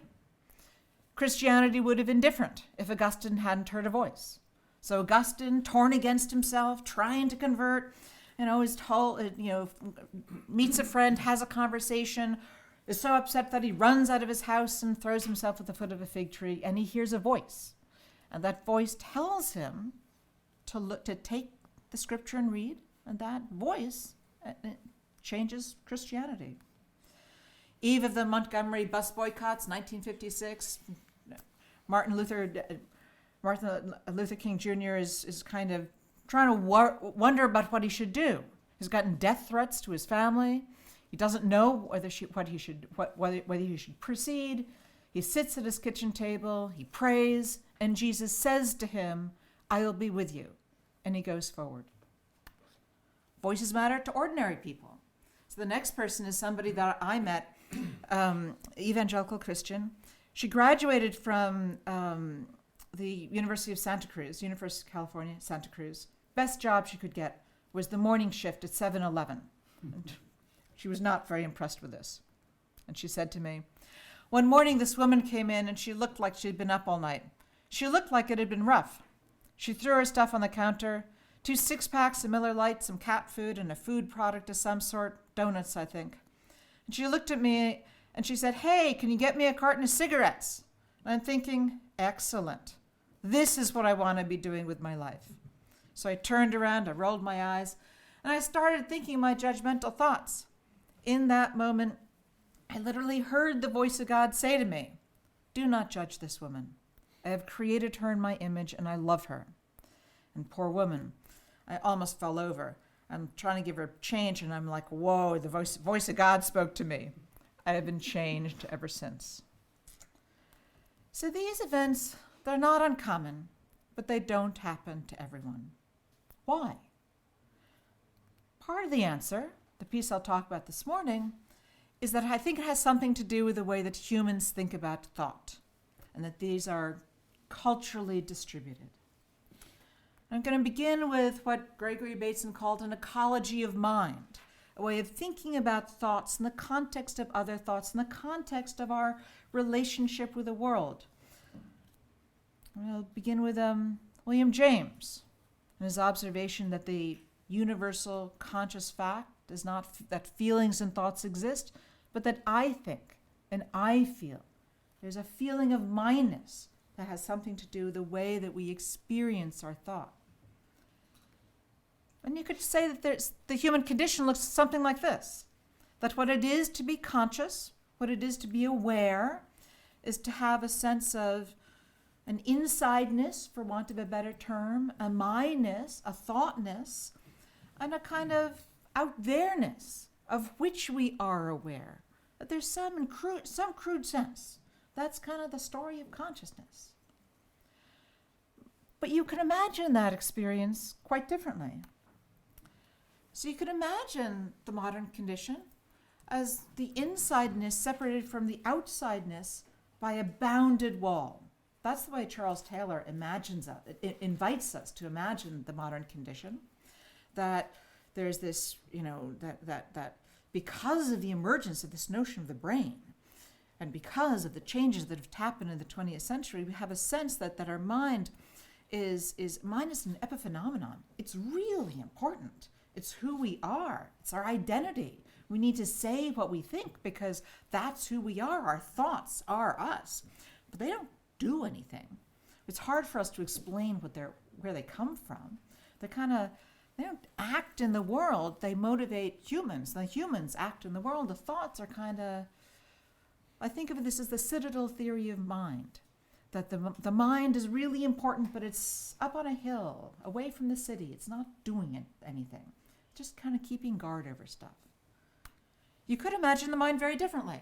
So Taylor talks about this as porosity briefly. You could imagine that that thoughts have a kind of power of their own, that they go through the mesh that separates the mind from the world, and they do stuff. They act as if they're in accord. They have supernatural power. So I want to suggest that at the heart of all of these activities is some notion of thoughts having agentic authority, their own power. So central idea in witchcraft is that anger and envy, depending on your social world, they kind of act on the world. They go and affect somebody else's body. And the pursuit is the idea that there's an intention. I make the talisman, the magician. I make it. And the making gives it power. That intention somehow sits inside like a tool, and it does something in the world. Twin connections. We know that people, there's something kind of special circumstances, special kinds of thoughts, but somehow twins separated by thousands of miles, they know what's happening with the other twin, if it's an important thought, if it needs to be known. And I'll call this porosity, the idea that the mind-world boundary is permeable in unordinary ways. I want to suggest that porosity intuitions are easily available, but they're socially elaborated and compelling for different reasons. So I want to suggest that most of us have porosity intuitions.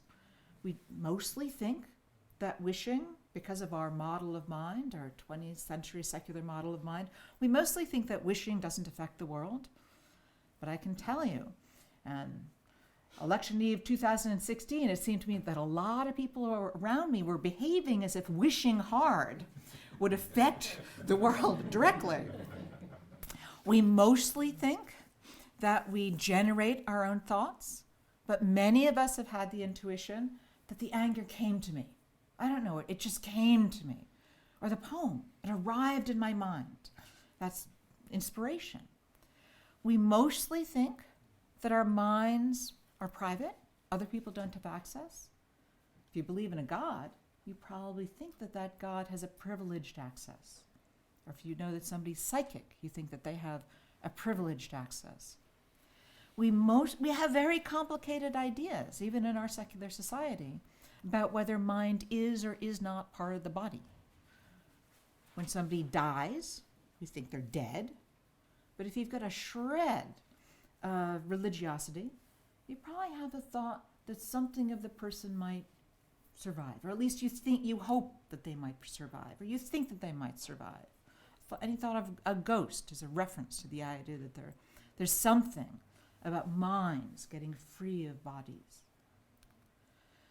So there are different social conditions that different social settings provide the conditions in which versions of these ideas will flourish.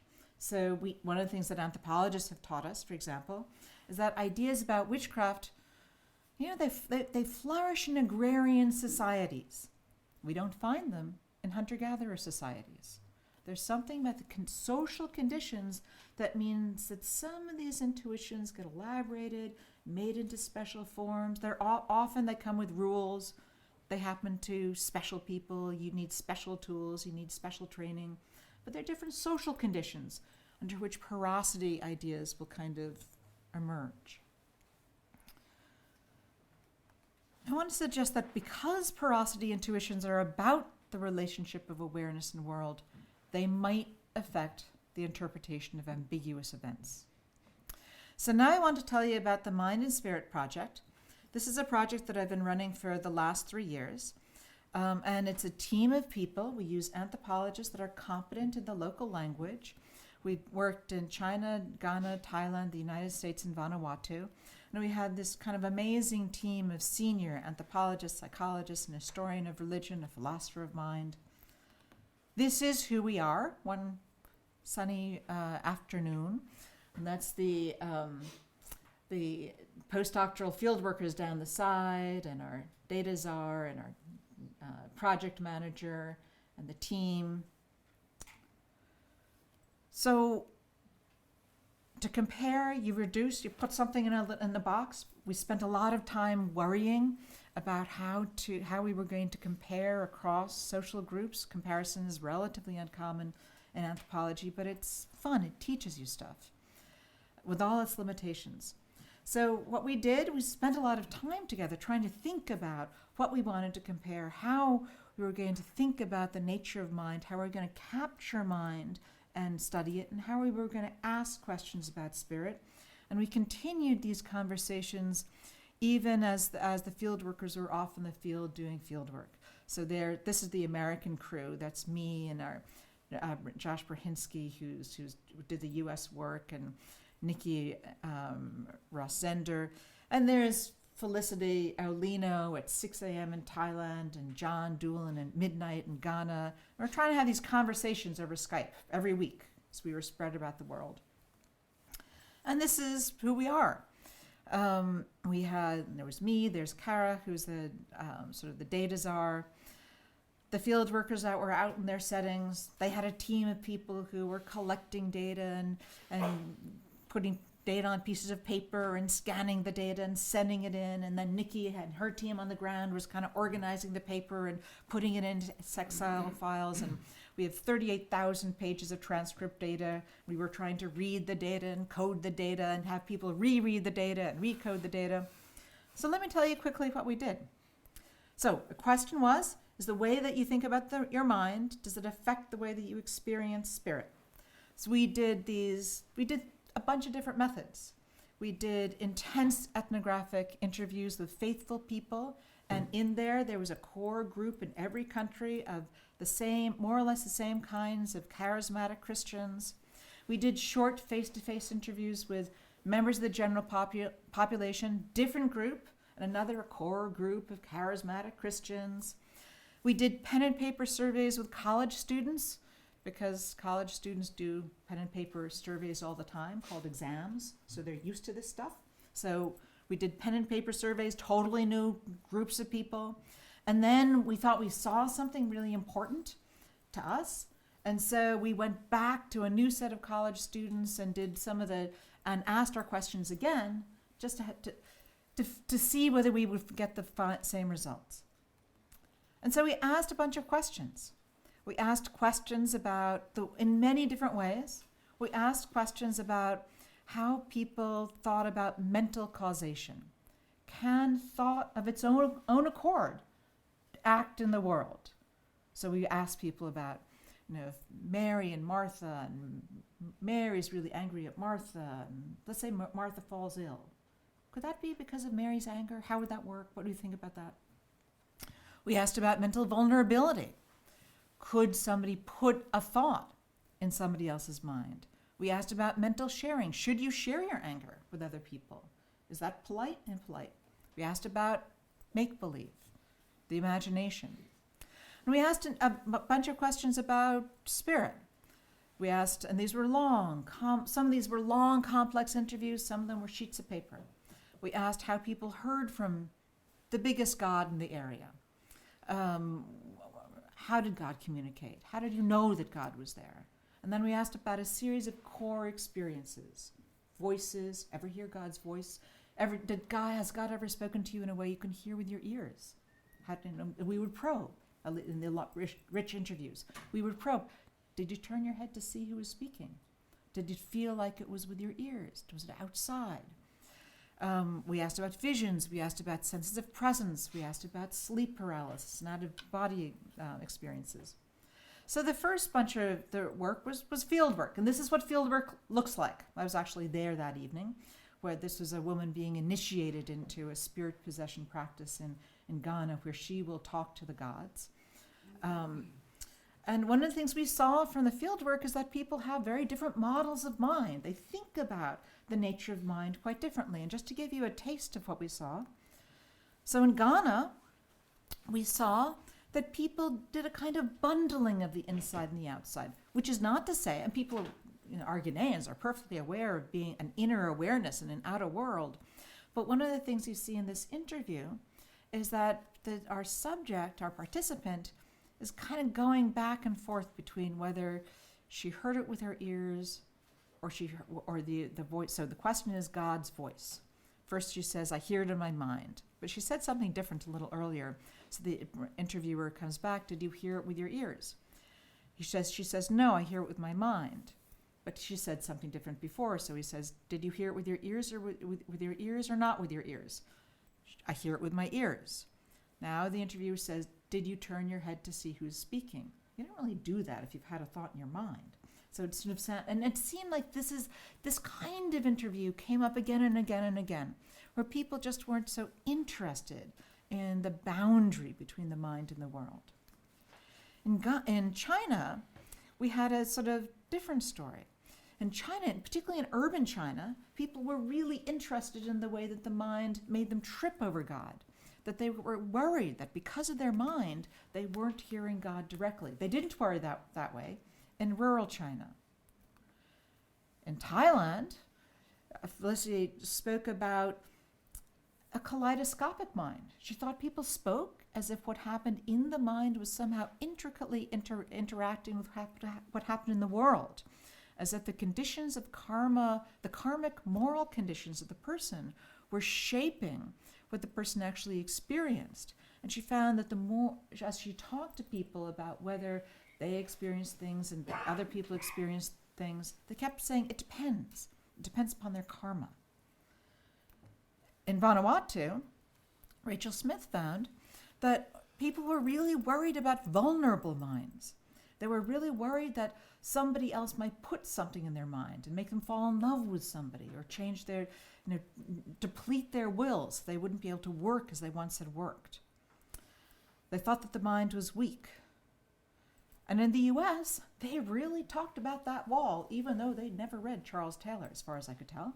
They really spoke. We would ask them about somebody else's angry feelings and whether those angry feelings could affect the body directly. And they almost all said, oh no, we don't think like that. And then it was as if they thought, oh, I'm an evangelical Christian. I ought to believe that this is possible. I ought to believe in demonic possession. And so maybe I do. And they would go back and forth and back and forth. And they talked about the need for God to break the wall so that they could experience God directly. And there are actually books called Breaking In about this. Another thing that we did was we gave people the absorption scale. So this is a scale I've worked with for a while now. And this is, I think this picks up an attitude towards the mind. It's a more psychological measure, or that's the people who made it think of it as a psychological measure. There are statements like, I can be greatly moved by eloquent or poetic language. I can change noise into music by the way that I listen to it. There's something about taking a stance towards your inner world and being caught up in your imagination in a way that gives you delight. In my work, folks like her are highly absorbed, and people who are more likely to look like that are more likely to say yes or true to more of those absorption questions. So we found something kind of cool in this work. We found, to use this admittedly reductive language, but kind of interesting, we found that 2 factors predict voices, visions, and presence. I'm sure there are more. I'm just very excited to have found at least 2. And they are porosity and absorption. So going back to those intimate fieldwork interviews, we did 60 to 80 rich ethnographic interviews with people of faith. And again, there was a subset of charismatic Christians. Porosity and absorption predict their voices and visions, even among the charismatic Christians, even with people with the shared theology.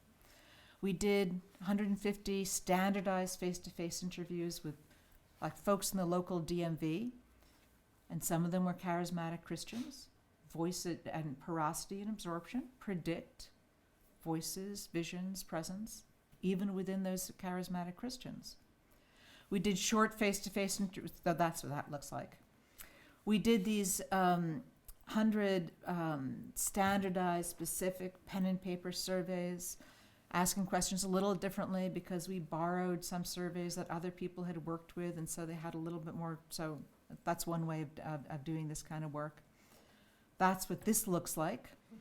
And when we asked with this kind of method, that questions that asked about porosity, questions that asked about absorption, predicted spiritual experience. We thought that was pretty cool, so we did a new confirmatory survey. So we put all of our different measures that we'd used in these very different methods into the same survey packet, handed them to a group of undergraduates, 100 in each country, and in fact, the results held. So I'm going to put up a confusing slide. I'm not expecting you to read this properly, but this is sort of our summary slide. You could describe what we did as doing 4 studies. And in study 1, we looked at porosity and we looked at absorption.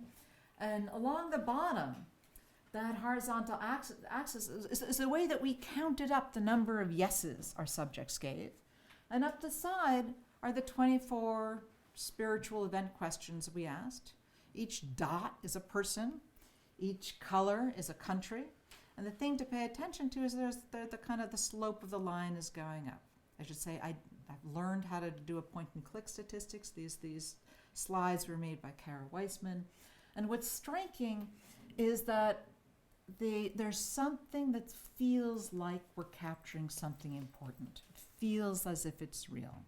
And we asked in many different it turns out this is not due to some people in the group just wanting to say yes to a bunch of stuff all the time. That's something we explored. What I want to suggest is that this suggests that folks who are committed to or who think about their minds more as if their mind is separated from the world by a wall, as if their mind is epiphenomenal, they have a brain, their thoughts are really important, but they don't do stuff in the world. They seem to report fewer of these spiritual experiences. How might you make sense of that?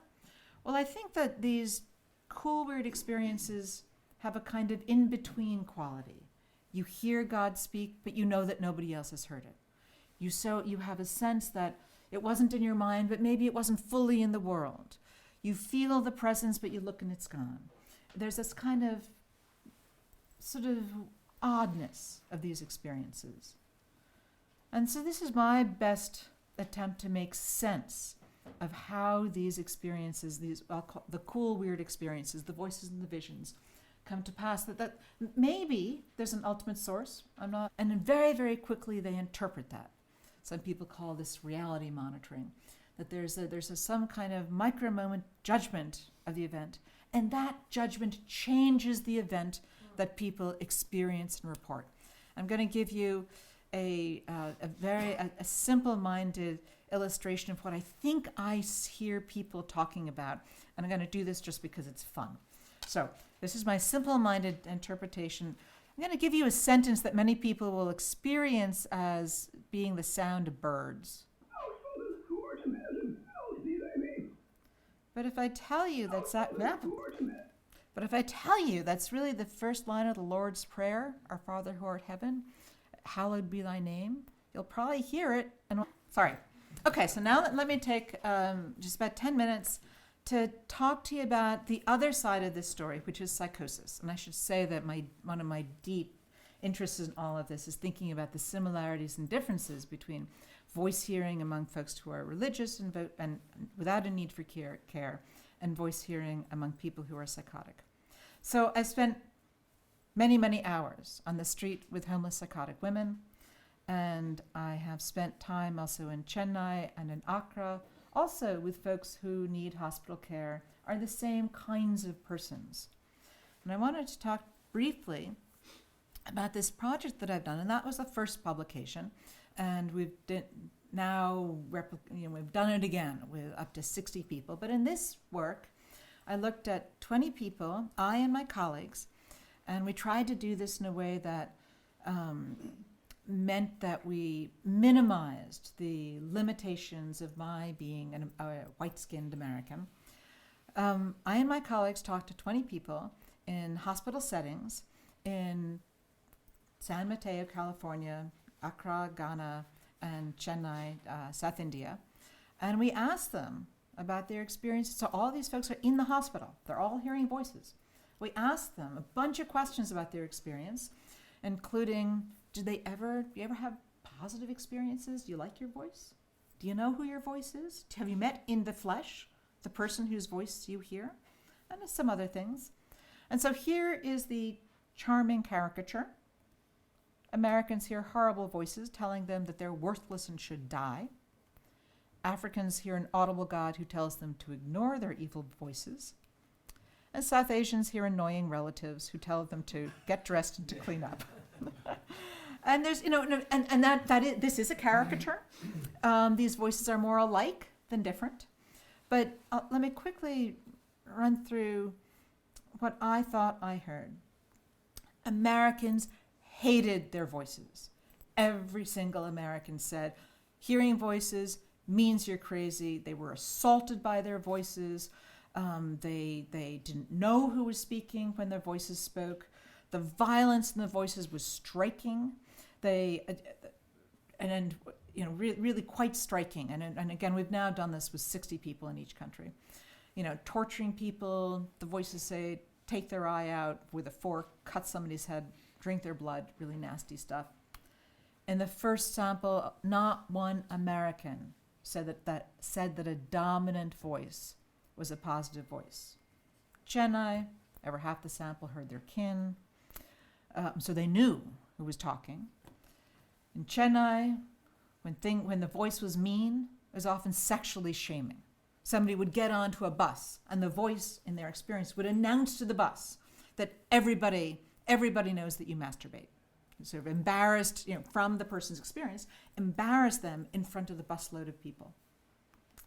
In Accra, half the sample said that their voice was God, and that God had helped them in their time of trouble. If God hadn't been with them when they were struggling with their schizophrenia, it would have been much, much worse. And both in Ghana and in Chennai, the voices were more like people. People would say things like, they keep me company, even sometimes when they didn't like the voice. They would say, the voice keeps them company. They talk about the voices having conversations, and again, they often know the person from whom they're hearing.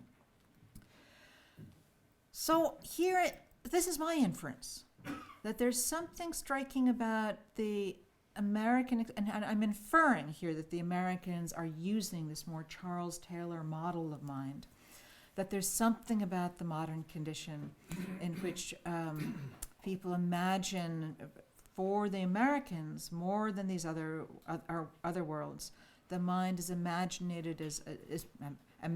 as separated from the world by a wall, and that when the wall begins to crack, it is terrifying. So the striking thing about talking to folks with psychosis was that when people hear voices in this setting, it's like their entire self is at risk. It's just feels like the Citadel. The foundations of the Citadel are going, and who you are, you're a broken brain, and it's awful. And I don't want to be romantic, but the voices are a little less costly in other parts of the world. So I think there really is a story to tell about different ways of imagining the mind and about different social consequences to the way that you imagine the mind. And I think that there are some costly consequences to this kind of Enlightenment model of the mind, or more modern biomedical model of the mind, which kind of makes the mind both centrally important and also epiphenomenal. So thank you.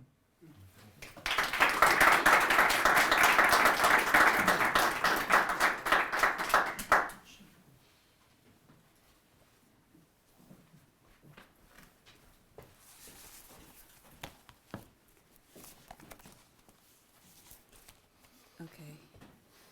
Let's move this aside a little bit. We'll leave this up.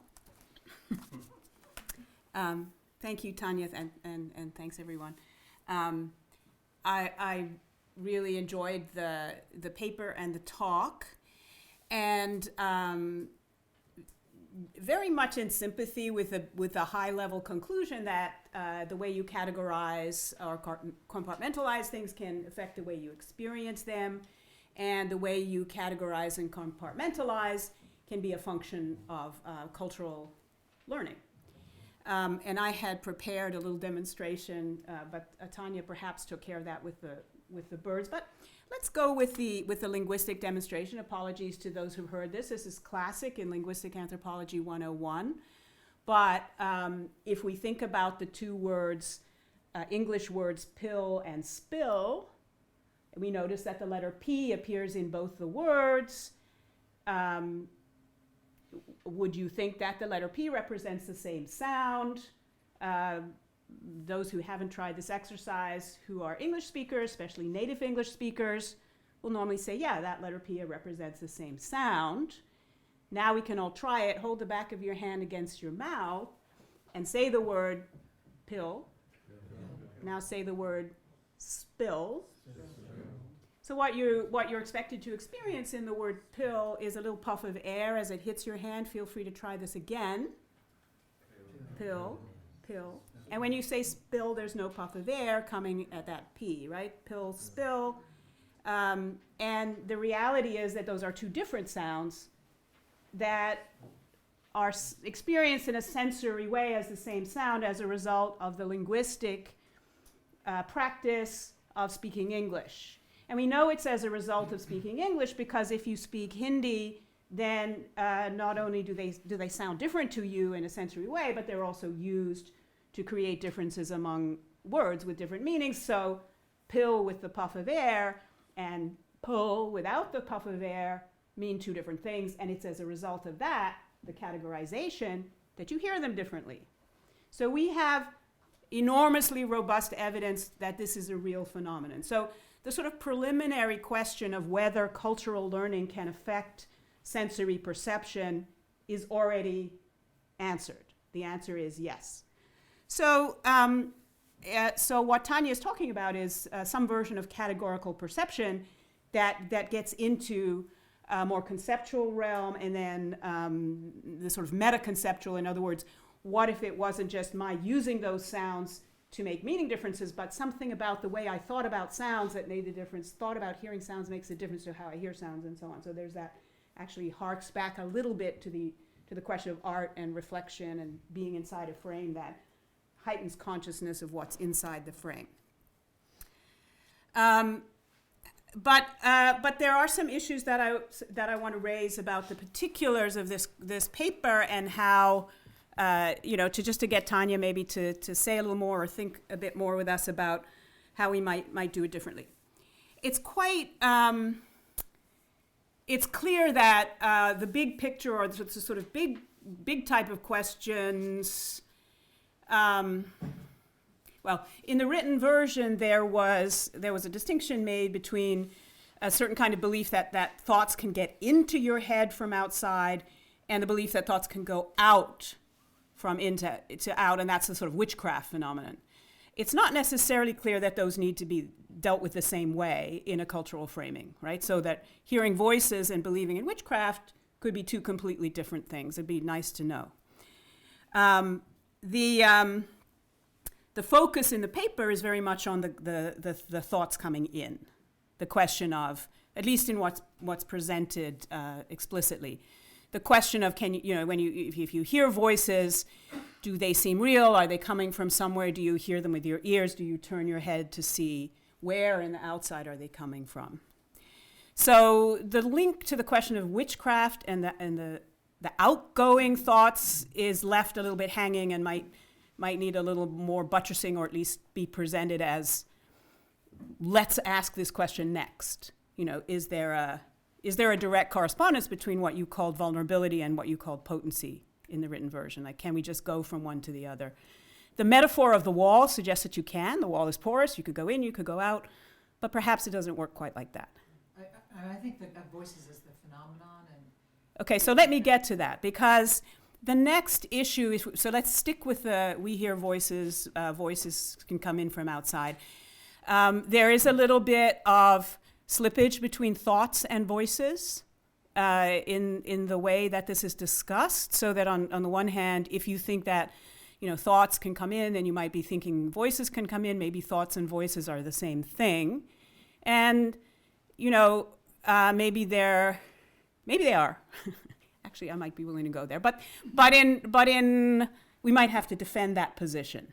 And we might have to say, are there thoughts that are not voices? I might, as a linguistic anthropologist, be prepared to argue that there are no thoughts that are not voices, but I've learned that is not usually a popular position. People usually want to argue with me about that. So that issue of thoughts and voices, but if voices are what's really of concern, and certainly the phenomenon of hearing voices, if what we're really talking about is voices, then we're talking again about the voices that come in, and the question of hearing other people's voices inside your head has a tradition of discussion, again, in the realm of quotation and what's sometimes called intertextuality. I'm thinking about Bakhtin, Voloshinov, and Vygotsky, the idea that these would be the voices of social others, that it's routine for people to internalize the voices of others. And again, in fact, most of what we as adults come to think of as our own voice is something that we have pulled together as a sort of composite, sometimes deliberately, sometimes not, from all these voices of others that we hear in our heads. And we go to the question of how many times have you sort of heard your own mother's voice in your head? Now you don't turn around to, well, maybe you do, but there's that interesting issue. But hearing other people's voices in your head is something that has a certain kind of theory behind it, and indeed the pulling together of other people's voices to make the self is something that we're familiar with. And it's particularly interesting, to think about, as you do in the psychosis part, well, whose voices get heard, and the cross-cultural differences, the sort of very compelling speculation about the very individualist psychic model that Americans might be assumed to hold, and then the sort of terror at having that model breached without, where, again, from a sort of social scientist point of view, we know that individualism is breached all the time by social others. But the model says this shouldn't be breached. So we're down to, the question of, does it feel like it's coming from outside or doesn't it? The idea of it being a voice, has this other kind of pedigree. But let's say that the final question that I have, or set of questions, have to do with meta-language. So it's a comparative project, of course, and so we want to know, you've put the questions very, very clearly, does the way that you think about mind affect the way that you experience spirit? And, I actually have a little riff on the word thought, which does the usual thing. So in Mopon, there wouldn't be a single translation. You have one kind of thinking that is sort of brooding and worrying and turning it over in your mind, and is relatively negative, not really a very healthy thing to do. And you have another kind of thinking, which, and two different words, which is a momentary bringing to awareness. Oh, I thought of you yesterday. right? So you have already possibly the idea that thought is not a universal or not a category that we can sensibly bring.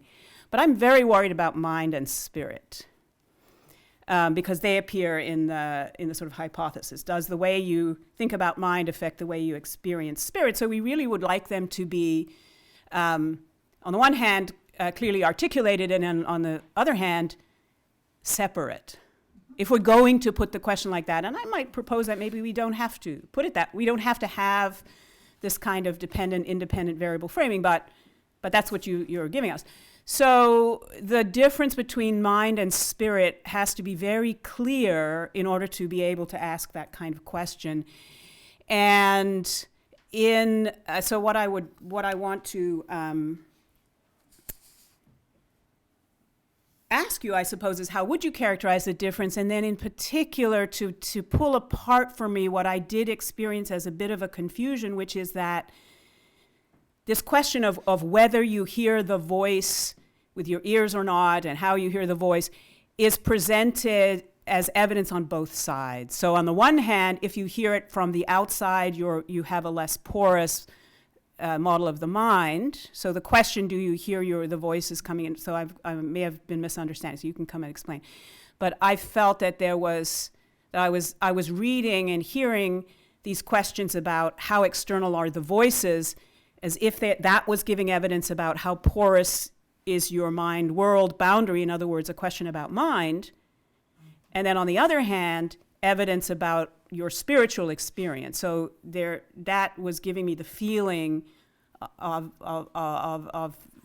something that wasn't quite holding together the way it should. So if there's an issue of just clarifying there, then I'd like to hear about it. I'll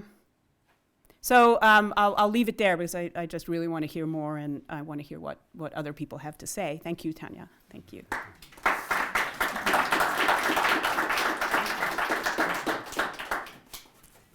Yves always asks the best questions.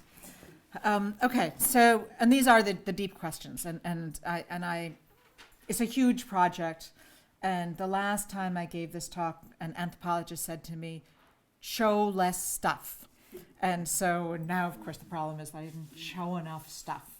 Let me start with how we asked about mind and spirit, because that's a more technical question, and then I'll get to the voice question, which is the deep question. Okay, so mind and spirit. So we in both, and so we did 3 passes of stuff. So we had people who knew the area really, really well and spoke the language. We then had we had a mind interview and a spirit interview that was rich, complex, 38,000 pages of transcript data. We have short face-to-face interviews, 20 minutes long. We hand people scales. In each of those, there's the mind stuff and there's the spirit stuff. And the spirit stuff is a list of, have you ever heard a voice when you've been alone? Have you seen a vision that you felt you saw with your eyes? Have you felt the presence of a god? Have you felt the presence of the dead? Have you felt the presence of a demon? Have you felt the presence of a witch? Have you ever had a time when you've been awake and unable to move, which is the kind of a recognizable sign of sleep paralysis? Have you ever felt that your spirit left your body? And sometimes people turn and they look at their body.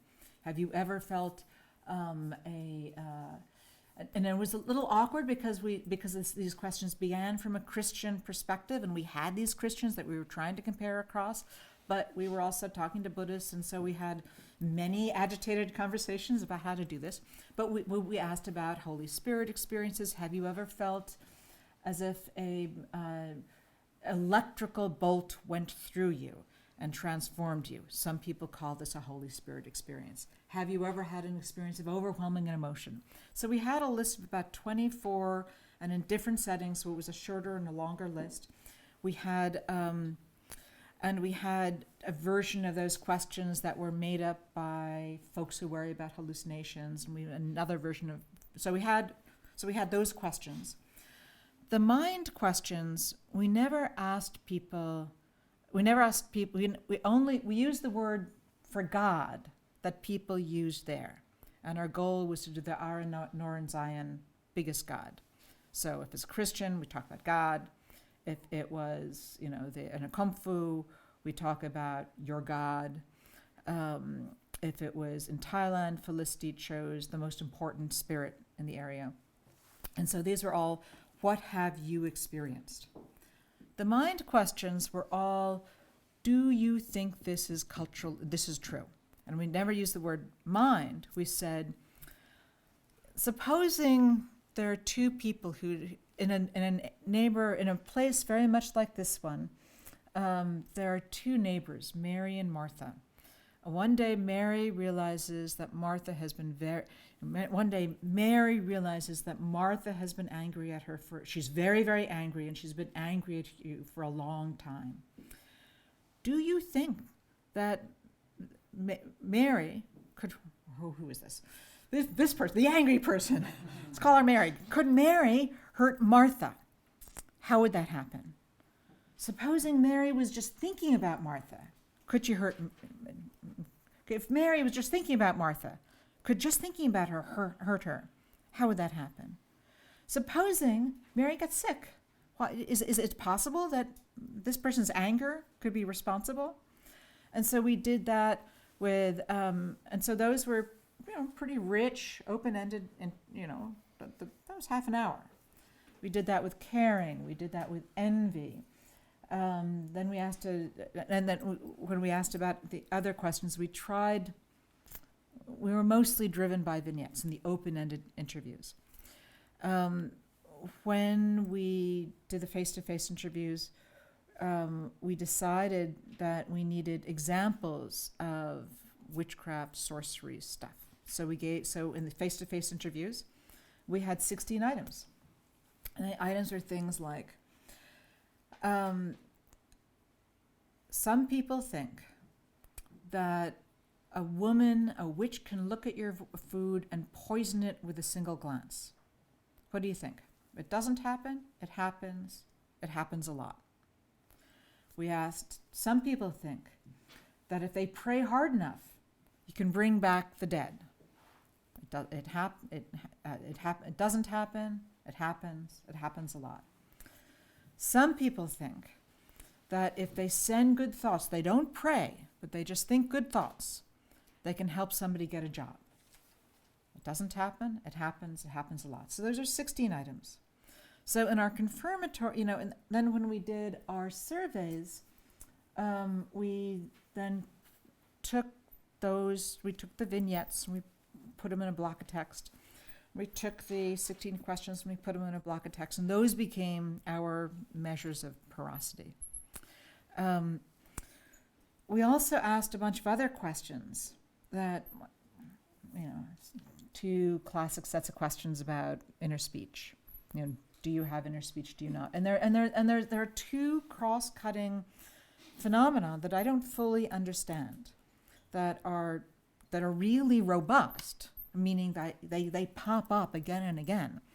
But there is a story which seems a little more psychological, meaning that the people who write about this are psychologists, and they talk about these scales as trait measures. And if you give somebody, and by trait measure, personality measure, you give them the absorption scale at one point, you give them the absorption scale a month later, and I've done this, and other people have done this, they come out kind of the same. They don't really change. Even if you're trying to train them in prayer, which I was doing, these scales behave more like they're trait measures and not state measures, even though, to me, absorption is kind of a state. But in any event, there is some story, and when you look at the mean of absorption across the world, in my 5 countries, it looks pretty stable. There's some story about if somebody gets caught up in your inner world, you're more likely to say that you have a lot of inner thought experience, and you're more likely to say yes to the questions about hallucinations and other spiritual experiences. So that's something very real. The questions about hallucinations come under mind or under spirit? I put them under spirit. So the questions of hallucinations are So you have a set of cultural questions, and in fact, the means, when you look at one of the slides I took out, because I thought, following my wise anthropological advisor, was, you look at means of absorption, and you go across 5 countries, and it looks like a pancake, more or less. And you look at the means for the porosity measures, and you go across 5 countries, and it looks like a zigzag. So the language of psychology, place explains like 40% of the variance of the porosity measures, but 9% of the variance of the absorption measures. Even though in some sense, everything's an individual difference. There's a lot of variety in porosity measures. But you get these, the porosity questions are, some people say that a woman can poison food with her glance. That's kind of cultural kind of story. The experience questions are, have you had a hallucination? Have you heard a voice? Have you heard a voice with your ears? Has God spoken to you in a way you could hear with your ears? That's not a cultural question, that's an experience question. So when we sat with people, and I have done this with hundreds of people, you say, does God communicate through Scripture? Does God communicate through circumstances? Does God ever speak to you in your mind? How do you know it's God and not your own thought? So has that ever happened to you when God's spoken to you and you could hear it with your ears, as if it happened outside your mind? And if somebody says yes, then you say, tell me more. And what you're looking for is this phenomenological experience. And this is where we're getting to what is a voice question, which is a really deep question. So the first thing to make sure that everybody understands is that some people hear voices. They have an audible event. There's some people, 40% of you by the numbers, have had some experience where you've been on it, sounded like it was coming from someplace else. You might have said, I heard it with my ears. Often it's your mom. Not always. Sometimes it's one of my subjects said, well, on the eve of her conversion, she heard read James, which she took not to be William, but to be the book in the Bible. So some people have these events and they're really out there. They're marked as not me, and they're marked as external and auditory. And those are real, phenomenologically real events. Many people, so some of those events are messier. People will say, I will say to somebody, have you ever heard God speak in a way you can hear with your ears? And they say, sometimes they say no. Then here's an example. Later on, the woman says no. Later on, she says, well, I think this is back in the appropriate election year. She was watching George Bush on television. She was, and she thought, and she's an evangelical Christian watching George Bush, and in the interview she says, I really didn't like him. I really didn't like him. And then I heard God say, I didn't ask you to like him. I asked you to vote for him. and so then I pop back up and I say, and in that case, would you say that you heard that with your ears? Was that more outside or more inside? So, and people also have experiences. So there's this whole messy category of in-between experiences. I know it's not me. It was outside my head, but I'm not sure I heard it with my ears. It's a kind of messiness. There are also inside experiences which have the quality of not me. So, and this is what my evangelicals strive to experience, but you also see in psychosis. So folks with psychosis can utter sentences like, I have 2 outside voices and 3 inside voices. They say different things. There are different degrees of loudness. People who are evangelical will come to the church and they will often say, well, all of us probably have some not me inside voice experiences. That moment when you decide, I really have to do this. The voice of your conscience. That voice, that sense of not me-ness is individually variable. and it can be taught. So an evangelical coming to church will come to the church and sometimes say, you know, please would you, Alva, would you pray to God for me, because I know he talks to you, but I don't hear him. 6 to 9 months later, that person will say, I recognize God's voice the way I recognize my mom's voice on the phone. And what's happening, and this is what I try to show, what I think I see and what my evidence seems to suggest, is that people can get better at having that not me experience. So if you practice, and we know something about these events. You know, evangelicals tell us, but also there are other kinds of evidence. If a thought is spontaneous, you're more likely to say it doesn't come from you.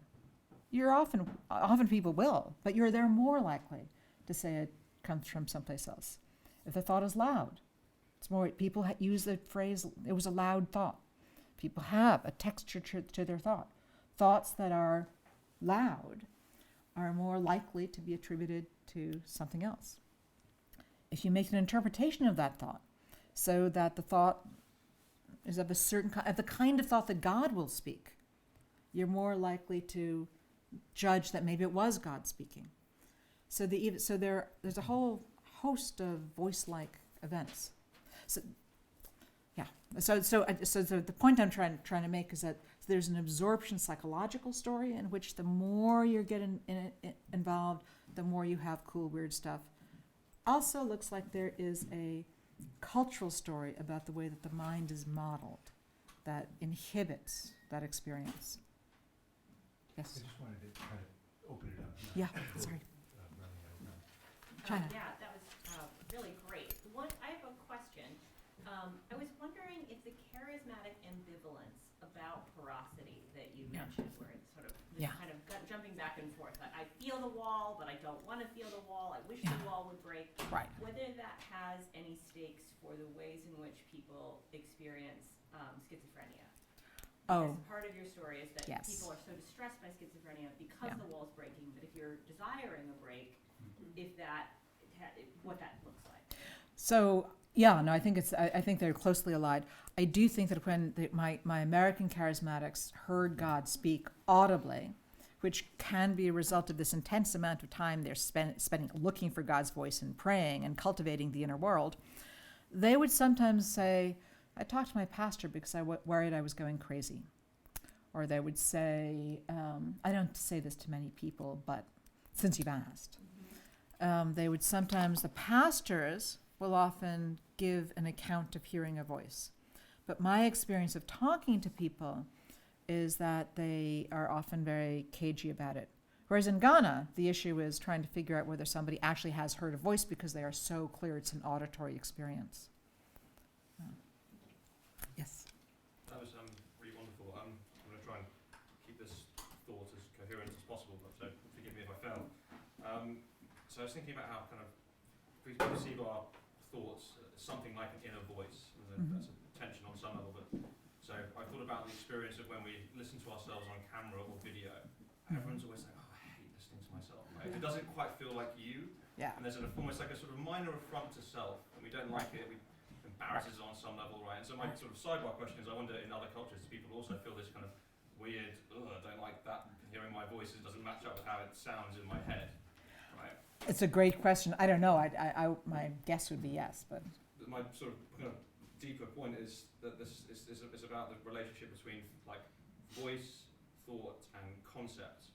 Yeah. I was thinking about Hannah Arendt's work on kind of thought as a field of activity and concepts as frozen clusters of thought.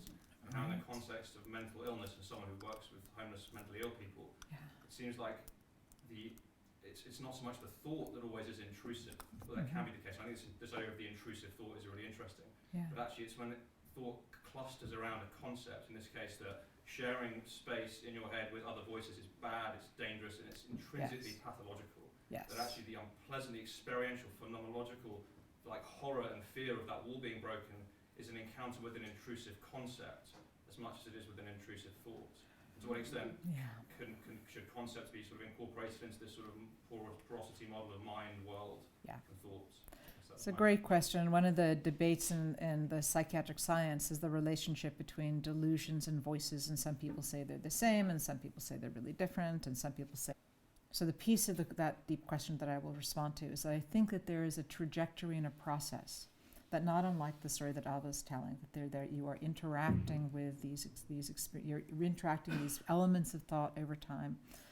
And when, and I do suspect, and I think that, and I do suspect, and I think that there's little evidence to support this, that one of the things that happens when, for some Americans, I mean, schizophrenia is a mess, it's a continuum. There are people who are really, really ill. There are probably people, and there are people who are much less ill, and probably there are people who move up and down that continuum. I think that there's enough evidence to draw the inference that in a setting in which people are terrified of the breaking of the wall and do not have an alternative way of making sense of these ideas, that the thoughts, intrusive thoughts and the weird experiences, they become worse and more agitating, and they push somebody a little farther along the continuum. There are domains like mediumship, like the Ghanaian Akomfu that I was showing you, like the spirit possession in Uganda and other parts of the world, in which it is, we have evidence to suggest that it's at least conceivable that some people who are vulnerable to what we call psychosis might interpret differently right from the start, and that these experiences may be different. And we know that, even in the Western setting, there's some suggestion of that, at least for some people. Point here, but just curious, you mentioned that a lot more often than in other countries, the Americans who heard voices, it was a negative experience. Right. But a lot of, I'm assuming some of these evangelicals you talked to were also Americans. Yeah. And they're trying Yes. to talk to someone. Maybe the deeper point is how much is how much of this is your belief system shaping the experience, and how much of it is somehow independent factors?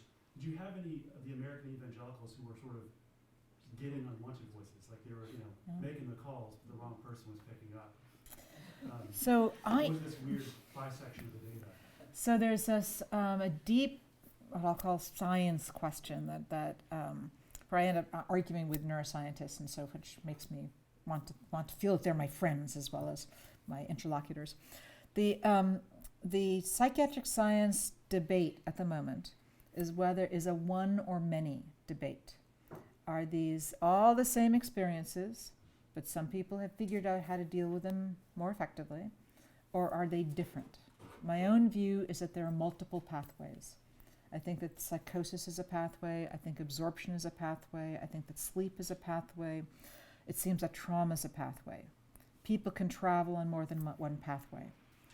I have not encountered, I've certainly encountered people in American churches who struggle with schizophrenia. They're well able to differentiate their experiences. Right now we're interviewing people who create invisible friends called tulpas, and they make the friends, and then they make the friends become autonomous, and then they talk back. And these are the guys we're trying to scan, because we're really trying to see whether in effect there's an effective training, so that the autonomous voice is different from the imagined voice. So in that group, in the mediums group, and with the Ghanaian shamans, I do think you see different kinds of people. You see some people, in my experience, with this small number of people, you see some people who just love this stuff. This is just great. We're going to talk with the gods. It's fun. And other people, kind of tell a story that makes you think that maybe they did have something of a psychotic break. And they talk about these unwanted guys, that the Ghanaian shamans or the Akomfu are most striking. Some of those folks talk in ways that sound a lot like they had a psychotic break at a certain point. They did not like those voices. They went for 2 years of hard training. They're taught to pay attention to the good voices and to ignore the bad voices. And by the time that I'm talking to them, they sort of have accomplished that. So I think, I'm not saying that's a cure for schizophrenia, but I think that it suggests that there's a quality of transformation. Ava? I really like your use of the word in between to characterize some of these experiences. Yeah. And that's a way of thinking that I often think of myself in a slightly different setting, which I think makes a connection, and I'll just share the thought. Yeah. Take the aesthetic case, although this is not only true in the aesthetic case, there's a curious in-between quality to people's aesthetic commitments. On the one hand, they're very profoundly felt often, they're commitments. One sort of believes one is right, say, when one says, Bob Dylan is a great musician. But one is also always aware that other people might disagree with you and that there's no way of settling the issue. There's no sort of decision procedure. Yeah. So there's a way in which the quality of the commitment, in this case, Bob Dylan is a great musician, is fragile and kind of in between. It's both substantial but always potentially disputable and unsettlable. But then you can have people who come along and speak as if they have a direct channel to the truth. Yeah. And they know. And if you don't know, then there's something wrong with you. Yes. So it's kind of analogous to those that have a kind of such a comfort with the porousness of their own convictions or their own worldview that they can accept that those are voices that they really hear even if you can't hear, as opposed to in-between voices which I can hear, but of course I realize that not every domains, in ethical domains, and people are arguing about or talking about what they know to be true regarding ethical questions. Yeah, I am struck that some of these experiences feel absolutely veridical and others feel more interpretive. I mean, that's just a part of the experience of having them. Yes? I just want to piggyback a little bit on something Josh said about concepts that really resonated with me. And I think, not to add to your categories, you're studying a lot of different stuff, but I think, so I work a lot with people living with dementia with psychosis. Right. Which I think is a very different category in many ways, and cuts across cultures as well. But I want to sort of inject some phenomenology into the anthropology and ask the question about that from that framework. So many of my patients, and it's mostly visual hallucinations rather than auditory, don't have insight into what has happened, to use a psychiatric term. And so the experience in some ways of the vision of whatever it may be, the presence, is necessarily relational because I'm working in many cases with a lot of couples. And so it almost requires that conceptualization by the individual who's not having the hallucination to make it something. Right. And that actually becomes a huge part of the therapeutics of all this because the way in which it is conceptualized in many ways defines how it becomes an issue or does not become an issue. Yeah. So I'm just curious your thoughts on that from your framework and what you've experienced and sort of in the context of what Josh said. So I think that is really interesting. So one of the new, more radical, and of course limited interventions for people who hear distressing voices is called the Hearing Voices groups. So these are groups in which, in effect, the group identifies voices as people. So this runs counter to the American clinical orientation because the voices are irrational, you should ignore them. But what this group does is that it says, name the voice, respect the voice, and negotiate with the voice. And what I think happens for those for whom it works is that it puts the voice into a social relationship. And that social relationship, the voice, is very interesting because this is some of the young people we interview sort of give the illusion of never having seen the sun. They spend a lot of time in front of their computer and they live in an online world. And But it's kind of interesting online world. They have, so people practice sometimes for hundreds of hours to develop this autonomous, it's what that feels like an autonomous imaginary friend. And then they have this online community in which there's a lot of interaction, not only between the humans, but between the tulpas. And so there's this social world that helps to keep the tulpa intact. So it's not only the human, Bob and his tulpamancer, but Bob in relationship to 50 people online, and his tulpa is interacting, and he's typing for his tulpa, and tulpas are typing back. And that kind of structure, I think, helps to give some, sort of helps to locate the invisible other. Yes? Just actually on this, can you talk about what you hope to find by putting the tulpa listeners into the scanner, as you said a couple of times? Oh, so this is... how that relates to this sociality. So I am invested, so part of the work I didn't talk about, so I am invested in how powerful prayer is, and how, and I think of it not only as prayer, but as inner sense cultivation, the deliberate cultivation of the inner experience. So, and I think that what I saw in the work with magicians and work with the Christians is people spending many, many hours in which they shut their eyes and they do something in their inner, with their inner senses.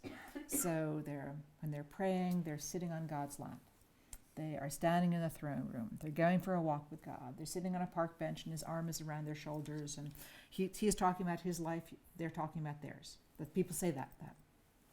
So they do this and people said to me, in the magical world, and again in the evangelical world, as I practice, not that they'd use quite that term, as I do this, my inner mental imagery becomes sharper, the borders become more clear, the images feel more solid, and I began to notice that those people were more likely to report cool, weird stuff.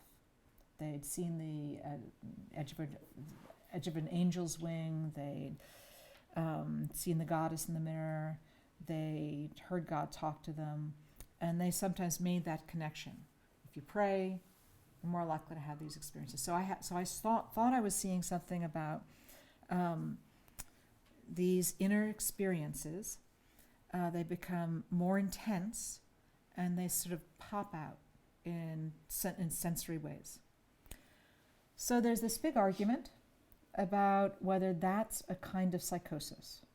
I am opposed to that argument. I'm totally comfortable with a psychotic continuum, but I don't think that my Christians are psychotic, and I don't think it's particularly helpful to describe them that way. And of course, the politics, these guys want, the psychiatric scientists want to recruit the Christians as psychotic because it shows that maybe if we thought differently about their experiences, they would be better. And I'm totally sympathetic to that.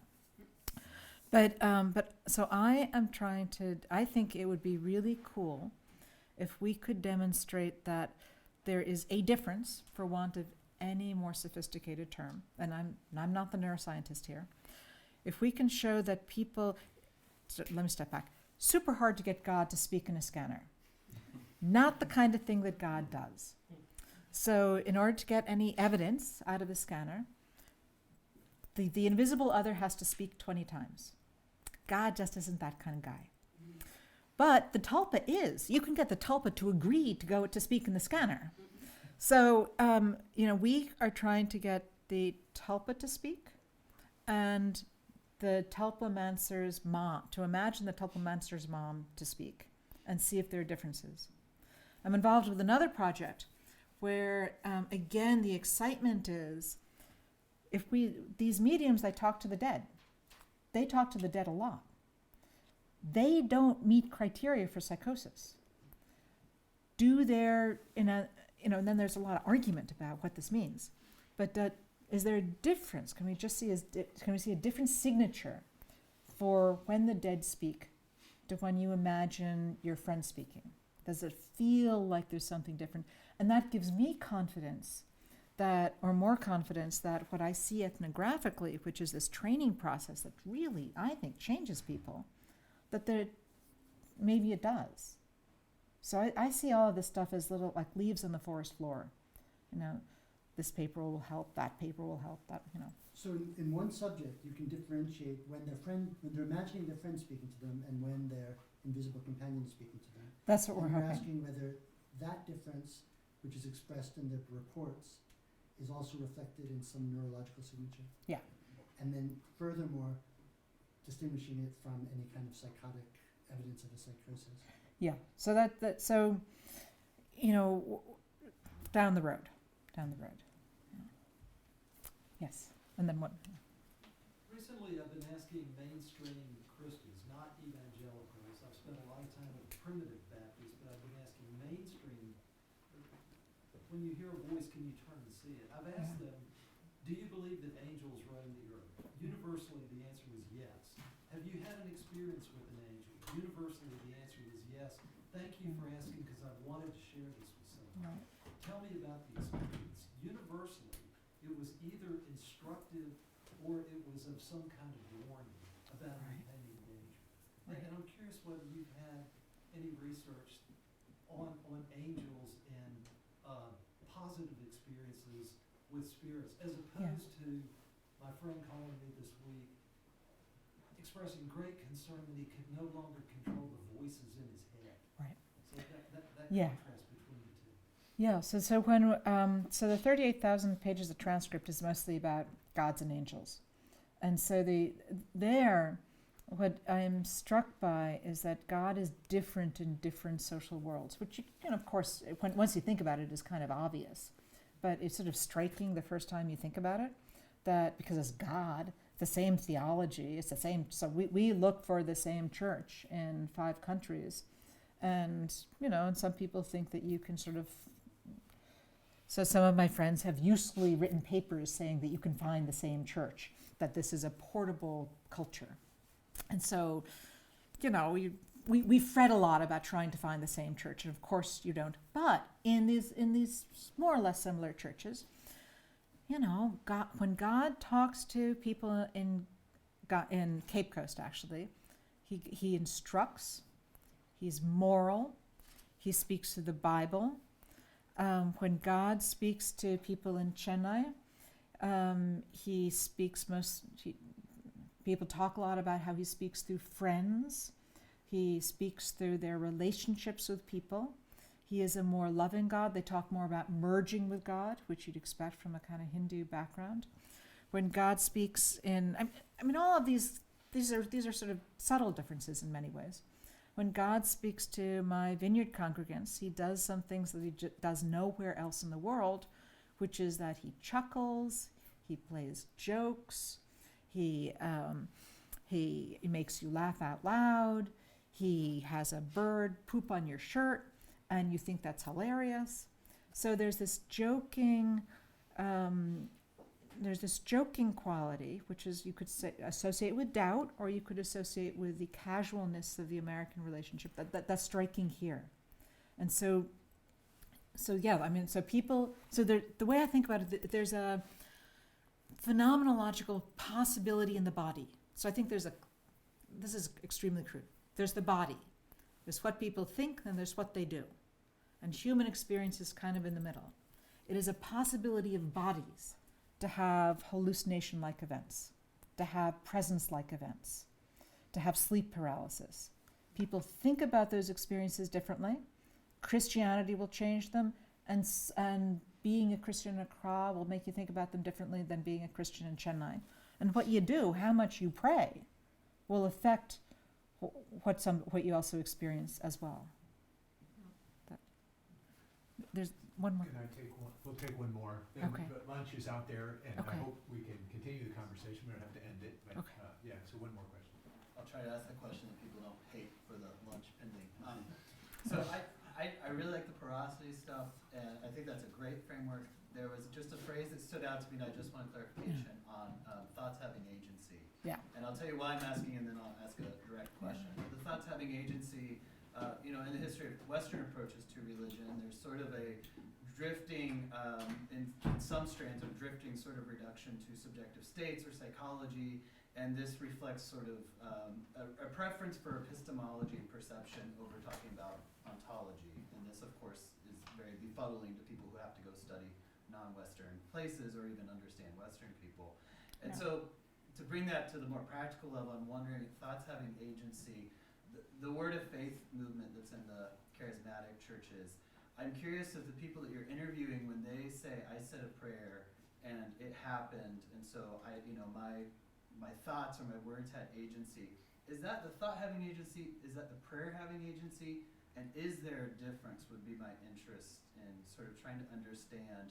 Because I think to the actor, it's not mind cure, it's not new thought type thinking. It's prayer, right? Absolutely. So that's what I'm curious. Yeah. No. Those porosity intuitions. That's my outsider's perspective. That's a developmentalist, anthropological observer's perspective that says in different culture, different social worlds, people represent and think. So we in the group, we had a lot of argument. And you can imagine a group of anthropologists trying to argue, to think about this. We managed not to kill each other and to actually move forward. But we ended up, with the idea of a map and a terrain. And people weren't, even so, people are totally on board with the idea that there's a human terrain of experience. I am more comfortable because I've got a foot in psychology, and I am committed to. I cannot do humans without consciousness. And I think that consciousness has certain phenomenological qualities. Given that sense of awareness, then how can we see what's part of the terrain of human experience and what's part of my map? How can I differentiate? We argued about that a lot. But I think there is a story to tell, that even if I impose a map that says that a mental event has agency, I don't see how you can tell the story of witchcraft without me mapping that as thought having some agency. Does that help? I mean, people have very different models of the mind. I mean, Bruno Snell said that in the world of the Iliad, people had no map, had no understanding of the mind. Yeah, I guess it's just that might not distinguish, or I guess that over distinguishes, I guess, because thoughts have agency in everything. I use an ATM. My thoughts have agency as I interact with the ATM. Your thoughts affect you. You're interacting with the ATM. My thoughts, but my perception, I guess. Yeah. Yeah. So there's a perception there. I think I'm going to put in my pen. I put in my pen, and it all works. But it seems like I wouldn't want to other or exoticize the sort of person that says, and say, oh, your thoughts have agency. Like there's something to the extent of thoughts mediate many things. Absolutely. I'm talking about supernatural agency. I'm talking about, I think about your left shoulder and it feels a pain. Sure. So is the supernatural agency outside the thought? You're asking about prayer. Sure. And prayer is addressing God, and then God does the thing. Yeah, I just So know it's a little bit anthropologists like the ontological It is turn. different. I'm wondering where it is. Where is is there ontology here? Well, I mean, so I have a story to tell. I think that God always needs to be made real. I think we have different ontological attitudes towards gods and tables. I'm with Neil Van Leeuwen on this. We think very similarly. And so from my point of view, because gods are not, people don't behave as if gods are what they're supposed to be. So I've never met a Christian who asked God to write her term paper. Never met a Christian who asked God to feed the dog. God is used in a limited way, and it's really easy to forget about God. No matter Christians all over the world tell me that they are not devoted enough, they're not Christian enough, they behave as if, and you can do this among the Amazonian Wari. People do behave as if they have to be shown what a God is. They have to have a proper attitude of mind in order to experience the God.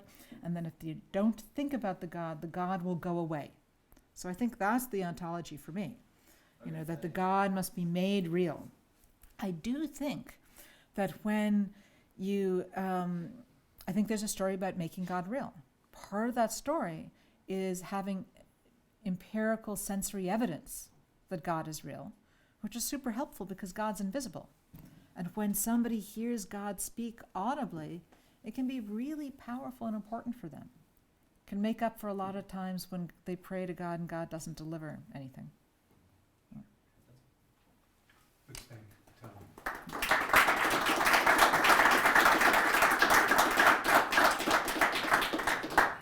Right. Lunch is served just out the door and the hallway there.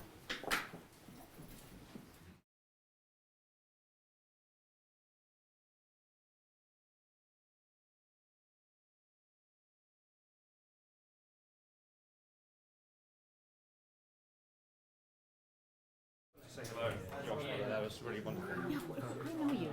We may have briefly met at the SPA last year. Right. Just in a kind of passing. Thoroughly. Thoroughly. Yeah. It's a pleasure to meet.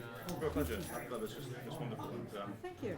have you heard about those? I think it's been happening in the UK, but I'm not sure in America as well. Creating digital avatars of people's voices and the psychotherapists, and like almost like the Wizard of Oz curtain, and then like downgrading the aggression through like therapeutic encounters. I thought that really spoke to your idea of so cool. Yeah, so I think it is cool. I think they're doing less of turning. They do something a little different.